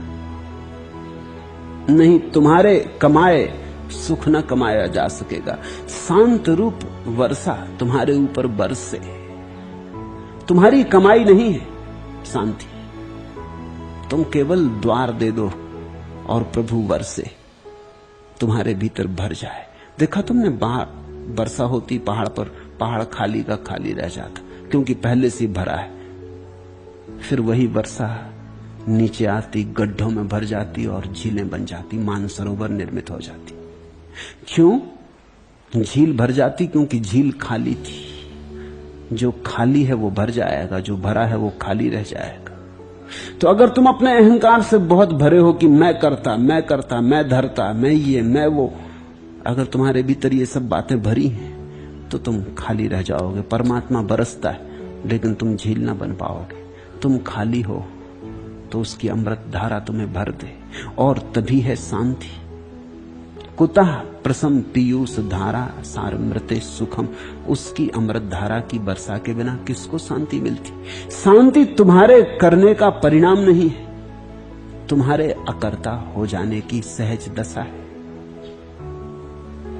यह संसार भावना मात्र है, परमार्थता यह कुछ भी नहीं है। भाव रूप और अभाव रूप पदार्थों में स्थित स्वभाव का अभाव नहीं। यह संसार भावना मात्र है। इस संसार में तुम जो देख रहे हो वैसा नहीं है, क्योंकि तुम्हारे पास देखने वाली कोरी आंख नहीं। तुम्हारी आंख किन्हीं भावनाओं से भरी, तो तुम्हारी भावना प्रक्षेपित हो जाती। संसार के पर्दे पर तुम वही देख लेते हो जो तुम देखना चाहते हो या देखने को आतुर हो। इसे थोड़ा समझने की कोशिश करना। तुम वही नहीं देखते जो है उसे तो वही देखता है जिसके भीतर बोधोदय हुआ, जिसके भीतर परमात्मा की किरण उतरी, जो जागा। तुम तभी वही देखते हो जो देखना चाहते हो। ऐसा समझो, एक आदमी भूखा सो गया तो रात सपना देखता है कि राजमहल में भोजन पर आमंत्रित हुआ है। न कोई राजमहल है, न कोई भोजन है, लेकिन भूखा आदमी भोजन के सपने देखता है। देखेगा। तुमने अगर कभी उपवास किया हो तो तुम्हें पता होगा, न किया हो तो करके देखना। महत्वपूर्ण अनुभव है उपवास का नहीं, रात भोजन में सपने का। जो भी तुम्हारे जीवन में वंचित रह गया है और वासना बनी रह गई, तुम रात सपने में उसे दोहरा लेते हो। लेकिन तुम्हारा दिन भी तुम्हारी रात से बहुत भिन्न नहीं है, होगा भी नहीं। तुम्हारी रात है, तुम्हारा दिन है। वही मन रात में है, वही मन दिन में है। दिन में जरा तुम होशियारी करते हो, रात में बिल्कुल होशियारी छोड़ देते हो। मगर दोनों में कोई गुणात्मक भेद नहीं, परिमाण का भेद है। तुम वही देख लेते हो जो तुम देखना चाहते हो। मैं एक मित्र के साथ गंगा के किनारे बैठा था। अचानक मित्र उठा और उसने कहा कि रुके, मुझसे न रहा जाएगा। ये स्त्री जो तट के किनारे बाल संवार रही, उसे मैं देख के आऊं, सुंदर मालूम होती। मैंने कहा देखाओ, क्योंकि भाव उठा है तब रुकना ठीक नहीं। वो वहां गया, वहां से सिर पीटता लौटा। मैंने कहा मामला क्या है? वो कहने लगा वो तो एक साधु है। पीठ थी हमारी तरफ, साधु महाराज के बड़े बाल, सुंदर देह थी। सिर पीटता लौट आया। मैंने कहा क्या मामला हुआ, क्या स्त्री कुरूप निकली? उसने कहा स्त्री ही ना निकली, कुरूप भी निकलती तो भी ठीक था, मगर स्त्री ही ना निकली, कोई साधु महाराज। इन साधुओं के कारण भी बड़ी झंझट है। वो कहने लगा कब साधु का इसमें क्या कसूर है? तुम्हारी धारणा तुम आरोपित कर लेते, साधु को तो बेचारे को पता भी नहीं, तुम्हारे लिए उसने ये आयोजन भी नहीं किया है। इस संसार में तुम्हारी जो वासना है उसका प्रक्षेपण होता रहता है। ये संसार तुम्हारी वासना, तुम्हारी भावना का प्रक्षेपण है। जिस दिन तुम भावना शून्य हो जाते, उसी दिन दिखाई पड़ता वह जो है। तब तुम बड़े चकित हो गए। अनंत अनंत चीजें जो कल तक दिखाई पड़ती थी एकदम खो गई, अब दिखाई ही नहीं पड़ती। एक महिला ने संन्यास लिया। महिला जैसी होनी चाहिए वैसी महिला उनके घर में रुकता था कभी कभी, तो नहीं तो कम से कम 300 साड़ियां तो उसके अलमारी में होंगी ही। बहुत दिन तक वो रुकती रही, बार बार कहती कि और तो मुझे कोई अड़चन नहीं, साड़ियों का क्या होगा। मैंने उससे कहा कि देख, अगर यही भाव रहा तो मर के साड़ी होगी। साड़ियों का क्या होगा? साड़ियों का जो होना होना होगा। तू नहीं थी तब साड़ियों का कुछ हो रहा था, तू नहीं होगी तब भी साड़ियों का कुछ होगा, बांट दे। आखिर उसने हिम्मत कर ली, संन्यास ले लिया। अब तो गेर एक वस्त्र बचा, अब इतनी साड़ियों का कोई उपाय न रहा। कोई 3 महीने बाद उसने मुझे आके कहा कि बड़ी हैरानी की बात है, पहले मैं बाजार से निकलती थी तो मुझे 1000 कपड़े की दुकानें दिखाई पड़ती थी, अब नहीं दिखाई पड़ती।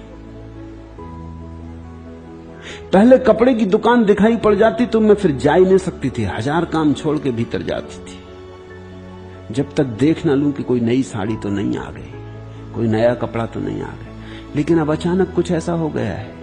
मैंने कहा अचानक नहीं हो गया है, कारण से हुआ है। अब गैरिक वस्त्र ही पहनना है तो और वस्त्र पहनने का भाव गिर गया, बचा नहीं भाव, तो उसकी खोज बंद हो गई। खोज बंद हो गई तो अब कपड़े की दुकान में क्या अर्थ है? चम्हार को बिठा दो सड़क के किनारे, वो सिर्फ तुम्हारे जूते देखता, वो तुम्हारा चेहरा देखते ही नहीं। उसको सारी दुनिया जूतों से भरी, जूते चल रहे, जूते आ रहे, जूते जा रहे, अच्छे जूते, बुरे जूते, गरीब जूते, अमीर जूते, पढ़े लिखे, गैर पढ़े लिखे, सब जूते। उसे कुछ और दिखाई नहीं पड़ता। मुल्ला नसुद्दीन पकड़ लिया गया, हवालात में बंद कर दिया गया। मैं गया उसे देखने, मैंने कहा बड़े मियां ये मामला क्या, कैसे पकड़े गए?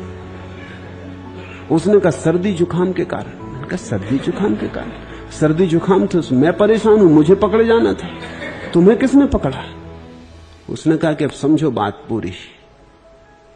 एक आदमी के जेब में मैंने हाथ डाला, सर्दी जुकाम के कारण पड़ाक से छींक आ गई, धर पकड़ा, वहीं पकड़ा गया। चोरी के कारण नहीं पकड़ा गया है वो, सर्दी जुकाम के कारण। आदमी अपने हिसाब से कारण भी खोजता, कारण भी सत्य नहीं होते, कारण में भी और कारण होते, कारण के भीतर कारण होते। तुम जो कारण बताते हो वो सच नहीं होता। तुम बेटे पे नाराज हो रहे हो, कोई तुमसे पूछता है मत हो नाराज, तुम कहते नाराज ना होंगे तो ये सुधरेगा कैसे, लेकिन कारण के भीतर कारण होंगे। जरा गौर से देखना, इसको सुधारने में सच में तुम उत्सुक हो, या कि तुमने कुछ कहा था और उसने माना नहीं, इसलिए अहंकार को चोट लग गई। अब तुम अहंकार का बदला ले रहे हो, मगर छिपा के ले रहे, आड़ में ले रहे। कहीं ऐसा तो नहीं है कि सुधारने से कोई संबंध ही नहीं है। दफ्तर में मालिक तुम पे नाराज हो गया था और मालिक से तुम नाराज ना हो सके क्योंकि वो जरा महंगा सौदा था। क्रोध भरा चला आया, अब घर में कमजोर बच्चे को देख कर निकल रहा है। जो मालिक पे निकलना था वो बच्चे पे निकल रहा है। जरा गौर से देखना, कारण के भीतर कारण है।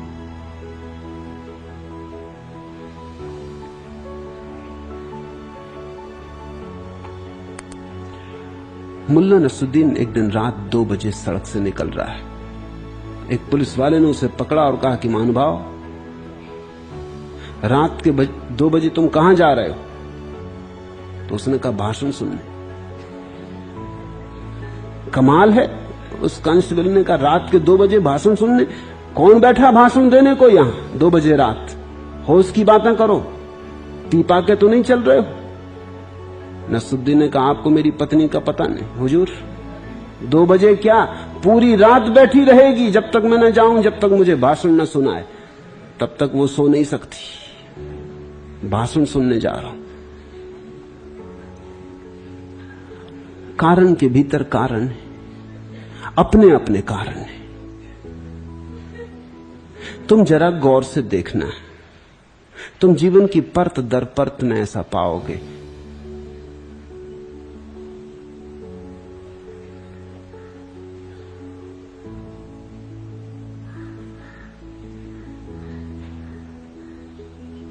यह संसार भावना मात्र है। भवो अयम भावना मात्रो न किंचित परमार्थता। इसकी कोई पारमार्थिक सत्ता नहीं है। तुमने जो संसार अब तक देखा है वो तुम्हारी भावनाओं का ही संसार है। तुमने वह तो देखा ही नहीं जो है, जिसे कृष्णमूर्ति कहते हैं दैट विच इज, जो है वो तो तुमने देखा नहीं। तुमने वही देख लिया है जो तुम देखना चाहते थे। तुमने वही देख लिया है जो तुम देख सकते थे अपने अंधेपन में। तुमने वही देख लिया है जो तुम देख सकते थे अपनी बेहोशी में। तुमने वही देख लिया जो तुम देख सकते थे अपनी विक्षिप्तता में। तुमने कुछ का कुछ देख लिया है। देखा तुमने, रास्ते पर रस्सी पड़ी हो, तुमने सांप देख लिया, भागे, हाँपने लगे कि गिर पड़े। मेरे गांव में एक कबीरपंथी साधु थे, अब तो चल बसे। उनका व्याख्यान सुनने में सदा जाता था। वो व्याख्यान में कुछ ऐसी बातें कहते थे जिनका उनके जीवन से कोई तालमेल नहीं था। मैं यही सुनने जाता था कि आदमी कितना गजब कर सकता। वो कहते संसार माया, और एक एक पैसे पे उनकी पकड़ थी। और वो कहते कि यहां रखा क्या है? ये सब तो जैसे रेत में बच्चे मकान बनाते, और उनको मैं देखता कि वो 24 घंटे छाता लिए भर दोपहरी में हम खड़े हैं और आश्रम बनवा रहे हैं। सोचता बड़ा मजे की बात है, भर दोपहरी में खड़े रहते हैं, पसीना चूता रहता, और ये रेत के घर बना रहे हैं जो गिर जाने वाले। मामला क्या है? इतने परेशान क्यों हो रहे हैं? कहते पैसे लगते में तो कुछ भी नहीं है। लेकिन एक एक पैसे पे उनकी पकड़ ऐसी थी कि गांव में उनसे ज्यादा कंजूस आदमी नहीं था। तो उनकी बातें मैं सुनने जाता था, ये देखने कि आदमी कितनी दूर की बातें कह सकता है। वो सदा कहते थे कि संसार तो ऐसा जैसे रस्सी में सांप दिखाई पड़ जाए। ये मैंने इतनी बार सुना, करीब करीब वो रोज ही कहते थे, रज्जू में सर्प दिखाई पड़ जाए ऐसा। सुन सुन के मुझे एक ख्याल आया, मैंने कहा इन पर प्रयोग करना चाहिए। वो रोज मेरे मकान के सामने से सांझ को निकलते थे, तो एक रस्सी में पतला धागा बांध के रस्सी को दूसरी तरफ सड़क की नाली में डाल के मैं एक खाट के पीछे मकान में जाके छिप के बैठ गया, धागा हाथ में रख लिया। जब वो आ रहे थे वहां से तो मैंने वो धागा खींचा, रस्सी नाली से बाहर निकली। वो तो ऐसे भागे कि कोई 5-7 कदम पे उनकी लुंगी फंस गई और गिर पड़े।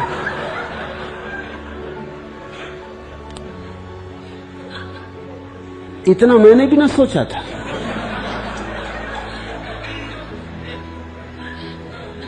और मैं पकड़ भी लिया गया क्योंकि सारी भीड़ इकट्ठी हो गई। और मेरे पिता ने मुझसे पूछा, ये तुमने किया क्यों?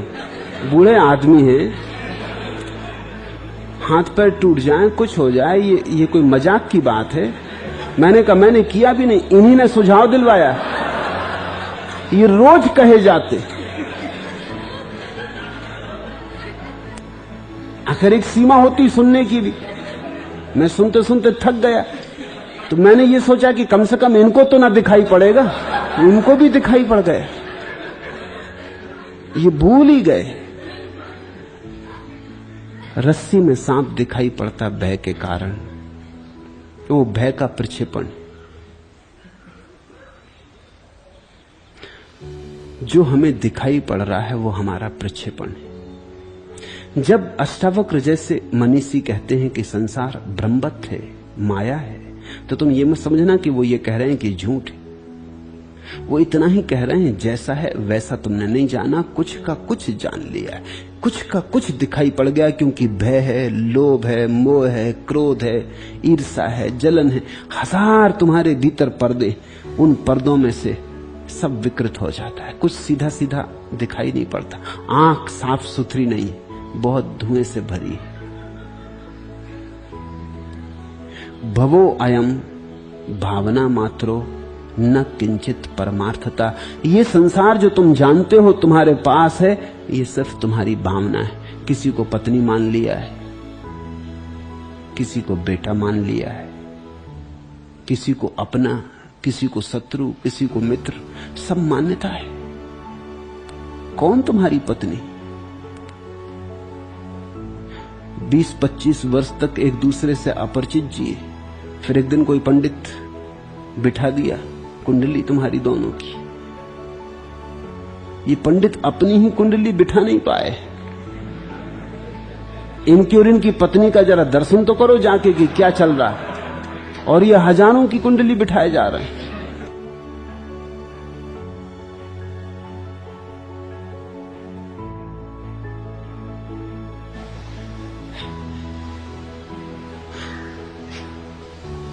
उस आधार पे विवाह हो गया, हवन यज्ञ करके 7 चक्कर लगवा दिए।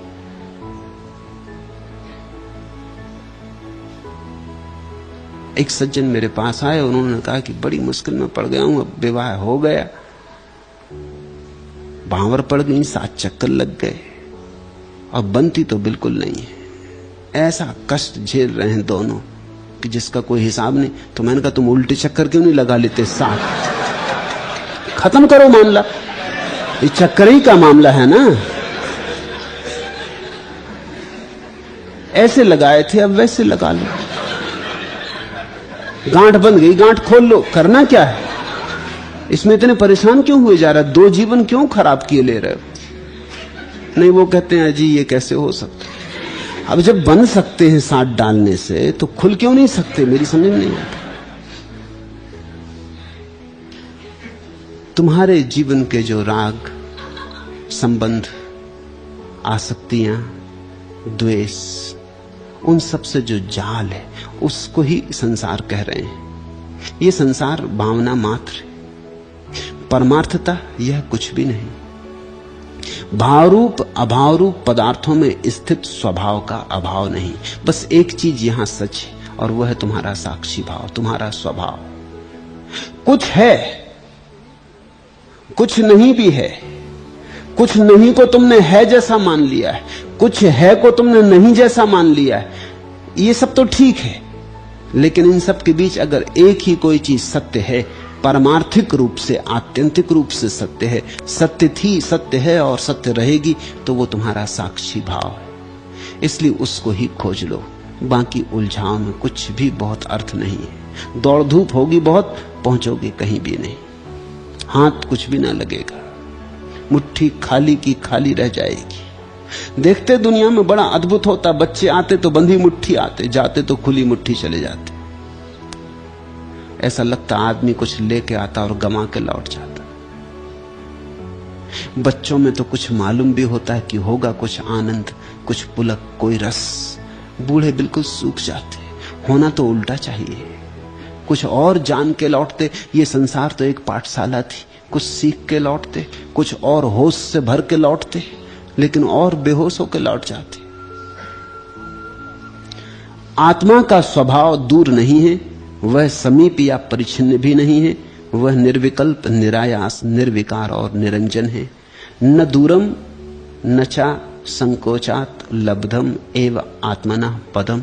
न तो आत्मा दूर है और न पास, क्योंकि आत्मा भीतर है। दूर और पास तो पराई चीज होती। वस्तुतः जिसको हम पास कहते हैं वो भी तो दूर है, थोड़ी कम दूर है, लेकिन दूर तो है ही। कोई मेरे से 5 फीट दूर बैठा, कोई 10 फीट, कोई 15 फीट, कोई 1000 फीट, कोई 1000 मील, कोई करोड़ मील, मगर दूर तो सभी है। जिसको हम पास कहते हैं वो भी तो दूर है। पास भी तो दूर को ही नापने का ढंग हुआ। पास होके भी कौन पास हो पाता। ज्ञानी तो कहते हैं ये देह भी दूर है, बहुत पास है, पर इससे क्या फर्क पड़ता है। सिर्फ चैतन्य, तुम्हारा साक्षी भाव, तुम्हारे भीतर जलती बोध की अग्नि, वही मात्र तुम हो। वह ना तो दूर न पास, न दूरम न चा संकोचात लब्धम एम आत्मना पदम। वह जो आत्मा है, वो जो स्वभाव है आत्मा का, या आत्मा में छिपा जो परमात्मा है, न दूर न पास, न प्रगट न अप्रगट, निर्विकल्पम निरायासम निर्विकारम निरंजनम। वह निर्विकल्प है। विचार खो जाएं अभी तुम जान लो, निर्विकल्प हो जाओ अभी तुम जान लो। निरायास, उसको जानने के लिए आयास भी नहीं करना, प्रयास भी नहीं करना, प्रयत्न भी नहीं करना। निरायास, वो तो मिला ही हुआ है, तुमने उसे कभी गंवाया नहीं। इसलिए तुम जरा जाग जाओ तो पता चल जाए कि खजाना सदा से पड़ा है। निर्विकार, और वहां कोई विकार कभी गए नहीं। तो लाख तुम्हारे साधु सन्यासी तुम्हें समझाएं कि पापी हो, भूल में मत पड़ना, और लाख कोई तुम्हें समझाए पुण्यात्मा हो, भूल में मत पड़ना। ना तो पुण्य है वहां, ना पाप है वहां निर्विकार है। तुमने क्या किया और क्या नहीं किया सब सपने की बकवास। उस एक को जानते ही सब किया अनकिया सब खो जाता, ब्रह्म मात्र हो जाता और निरंजन। उस पर कोई चीज रंग नहीं चढ़ा सकती, अलिप्त है। तुम चाहे कितनी ही काल कोठरियों से गुजरो, उस पर कालिख नहीं लग सकती। और तुम चाहे नरक की यात्रा करो तो भी नरक उस पर छाया नहीं डाल सकता। तुम्हारे भीतर ऐसा परम धन लेके तुम चल रहे हो जो छीना नहीं जा सकता, विकृत नहीं किया जा सकता, चोर चुरा नहीं सकते, मगर तुम्हें उसकी याद नहीं।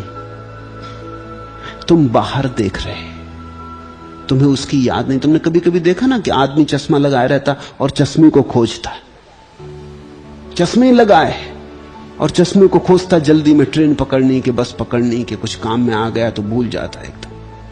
तुमने देखा कि आदमी कान पर पेंसिल खोसे रहता और सारी टेबल खोज डालता। ऐसी ही कुछ भूल हो गई, बस ऐसी ही भूल हो गई, भीतर पड़ा है और तुम यहां वहां खोज रहे। फिर जब नहीं मिलता यहां वहां तो बेचैनी बढ़ती, बेचैनी में और भूल होती।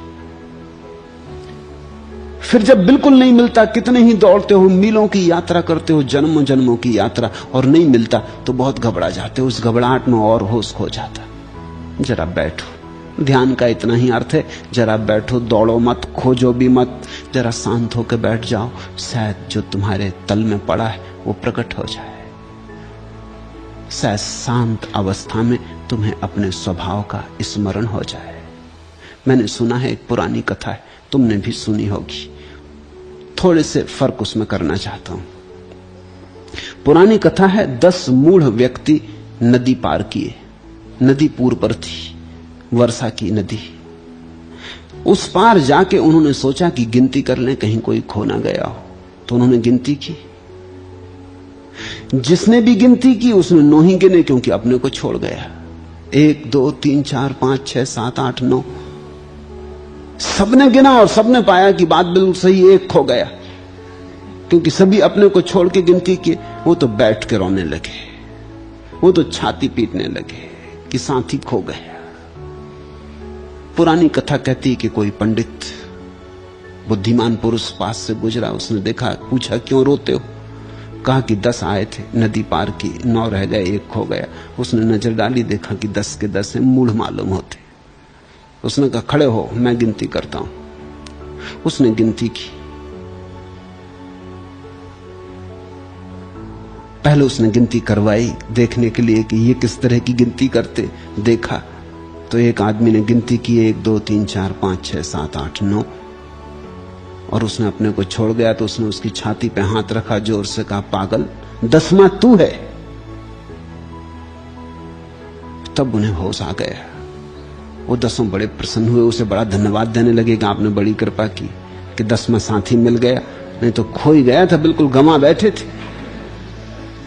अब ये कहानी बड़ी महत्वपूर्ण है, लेकिन इसमें कहानी कहती है कि 10 मूढ़ व्यक्ति, मैं तुमसे कहूंगा 10 पंडित व्यक्ति नदी के पार गए। इतना फर्क करूंगा क्योंकि मूढ़ कहीं गिनती की फिक्र करते, सुना तुमने कहीं मूढ़ और गिनती की फिक्र करें? मूढ़ का मतलब ही होता है जिसको गिनती नहीं आती। 9 तक जिसको आती है वो कोई मूढ़ है? उसको तो सारी गिनती आ गई। नहीं, 10 पंडित व्यक्तियों ने नदी पार की। बड़े ज्ञानी थे, वेद के ज्ञाता थे, कोई चतुर्वेदी, कोई त्रिवेदी, कोई द्विवेदी। बड़ी खोपड़ी में गिनती भरी थी, सारे सिद्धांत विचार सब उनके मालिक थे। वो उन्हें ख्याल आया, पंडित थे, सोचा कि कहीं कोई खो तो नहीं गया। और पंडित हो तो सीधे रास्ते तो जाते नहीं, पंडित तो तिरछे जाता, वो तो कान भी पकड़ता तो घूम के उल्टी तरफ से पकड़ता। तो उन्होंने गिनती की और स्वभाव था जैसा कि पंडित करेगा, वो अपने को छोड़ जाता, वो दूसरे को सलाह देता, अपने को छोड़ जाता, वो दूसरे को ज्ञान बांटता, खुद अज्ञानी रह जाता, वो सारी दुनिया को बदलने में लगा रहता है, खुद नहीं बदलता, जैसा पंडित की आदत होती। उसने गिनती की, 9 तक तो गिन लिया, 10वां चूक गया, रोने लगे। वहां से कोई सीधा साधा आदमी आता था। कहता हूं सीधा साधा, न पंडित न मूढ़, क्योंकि मूढ़ हो तो गिनती नहीं जानता, पंडित हो तो गिनती गड़बड़ा जाती।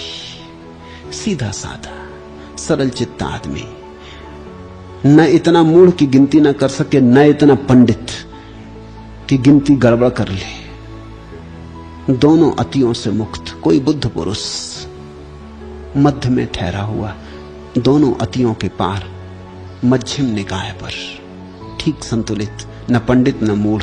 ये दोनों तो असंतुलन है। मूढ़ बिल्कुल नहीं जानता और पंडित जरूरत से ज्यादा जान लेता। दोनों बीमारियां हैं, एक बाएं झुक गया, एक दाएं, दोनों गिरेंगे।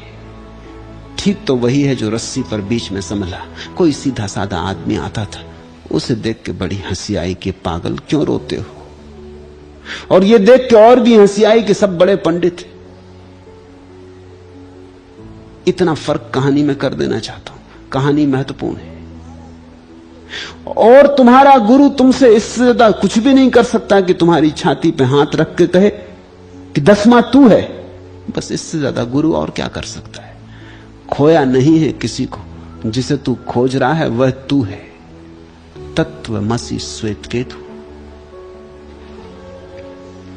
मेहमान के निवृत्त होने पर, मोह मात्र के निवृत्त होने पर और अपने स्वरूप के ग्रहण मात्र से वीत शोक और निरावृत दृष्टि वाले पुरुष शोभायमान होते। व्याह मोह मात्र विरतौ स्वरूपादान मात्रता वीत शोका विराजन्ते निरावरण दृष्टया। जिसका ये सपनों में मोह छूट गया,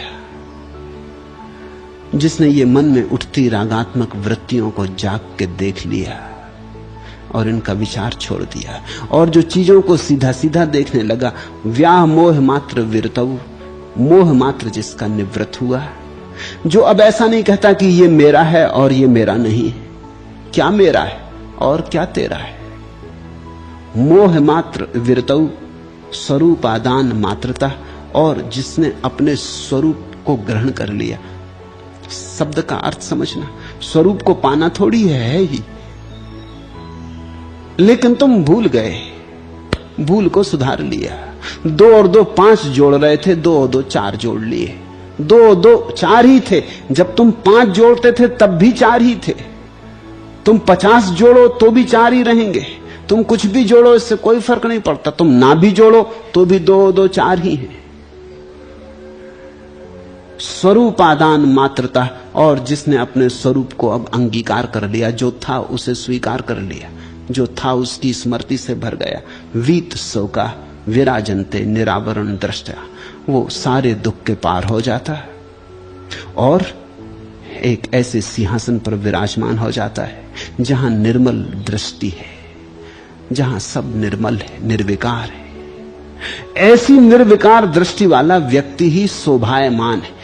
हमने इस देश में ऐसे व्यक्ति की ही महिमा गाई है, धन की नहीं, पद की नहीं, सम्राटों की नहीं, साम्राज्यों की नहीं।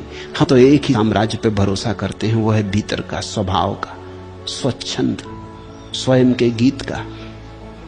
ऐसा ही व्यक्ति केवल स्वभायमान है। वीत शोका विराजन्ते निरावरण दृष्टया, जिसकी दृष्टि निरावरण हो गई, जिसकी आंख पर कोई पर्दा ना रहा, कोई आवरण ना रहा, जो देखने लगा सीधा सीधा, जिसकी देखने की कोई आकांक्षा न रही कि ऐसा देखूं कि ऐसा हो, जो सीधा सीधा देखने लगा।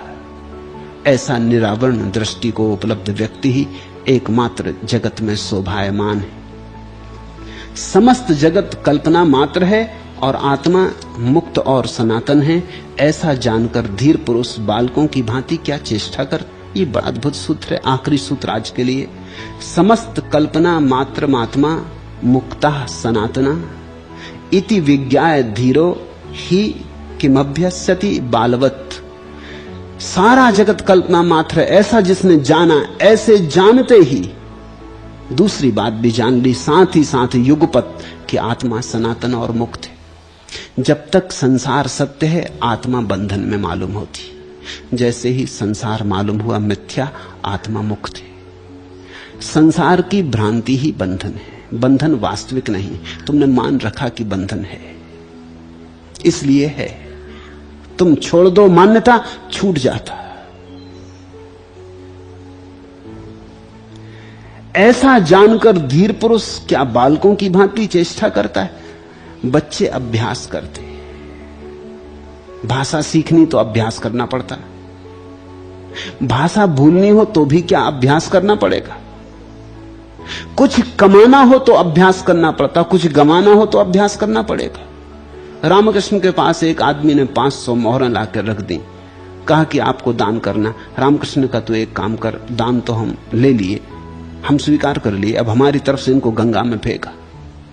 वो आदमी बड़ा मुश्किल में पड़ा, इंकार ही कर देते तो अपने घर तो ले जाता, ये और उपद्रव कर दिया, स्वीकार भी कर लिया और अब कहते हैं गंगा में फेंका, और अब कहते हैं इसे अब मेरा कोई बस भी नहीं। वो गया, बड़ी देर लगा दी।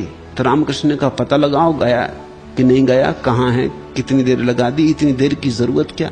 कोई गया तो वहां उसने भीड़ इकट्ठी कर रखी थी। वो एक एक असरफी को पटकता, सीढ़ी पर बजाता, खनखनाता, फिर फेंकता और गिनती करता। तो देर लग रही थी। रामकृष्ण भागे गए और कहा, पागल, जब कमाना हो तो गिनती करनी पड़ती, जब फेंकना तो गिनती किस लिए कर रहा हो, खनखना किस लिए रहा है? अब तुझे क्या फिक्र पड़ी कि सही है कि खोटी है, कि असली है कि नकली? कमाते वक्त की तेरी आदत है, मगर गंवाने में फेंक, इकट्ठा फेंक। अभ्यास करना पड़ता, जब भोग का अभ्यास करना पड़ता, त्याग का अभ्यास नहीं करना पड़ता। त्याग तो एक क्षण में घट जाता, भोग तो जन्मों जन्मों में नहीं घटता, और त्याग एक क्षण में घट जाता। त्याग के लिए समय की जरूरत ही नहीं, ज्ञान के लिए अभ्यास की जरूरत नहीं है, क्योंकि ज्ञान तुम्हारा स्वभाव है। अभ्यास तो उसका करना पड़ता जो स्वभाव नहीं। बच्चा पैदा होता, कोई भाषा लेके तो पैदा नहीं होता, न जर्मन, न जापानी, न हिंदी, न मराठी, न गुजराती, कोई भाषा तो लेके पैदा नहीं होता। बच्चा तो बिना भाषा के आता है, तो भाषा स्वभाव नहीं है। लेकिन मौन तो स्वभाव है। मौन तो लेके सभी बच्चे आते, जापान में पैदा हो कि चीन में कि जिसमें कि गुजरात में, क्या फर्क पड़ता है? मौन तो सभी बच्चे लेके आते। तो जिस दिन तुम मौन होना चाहो, क्या मौन का अभ्यास करना पड़ेगा। ये सूत्र बड़ा अद्भुत है। ये कह रहा है जो स्वाभाविक है उसका अभ्यास नहीं करना पड़ता।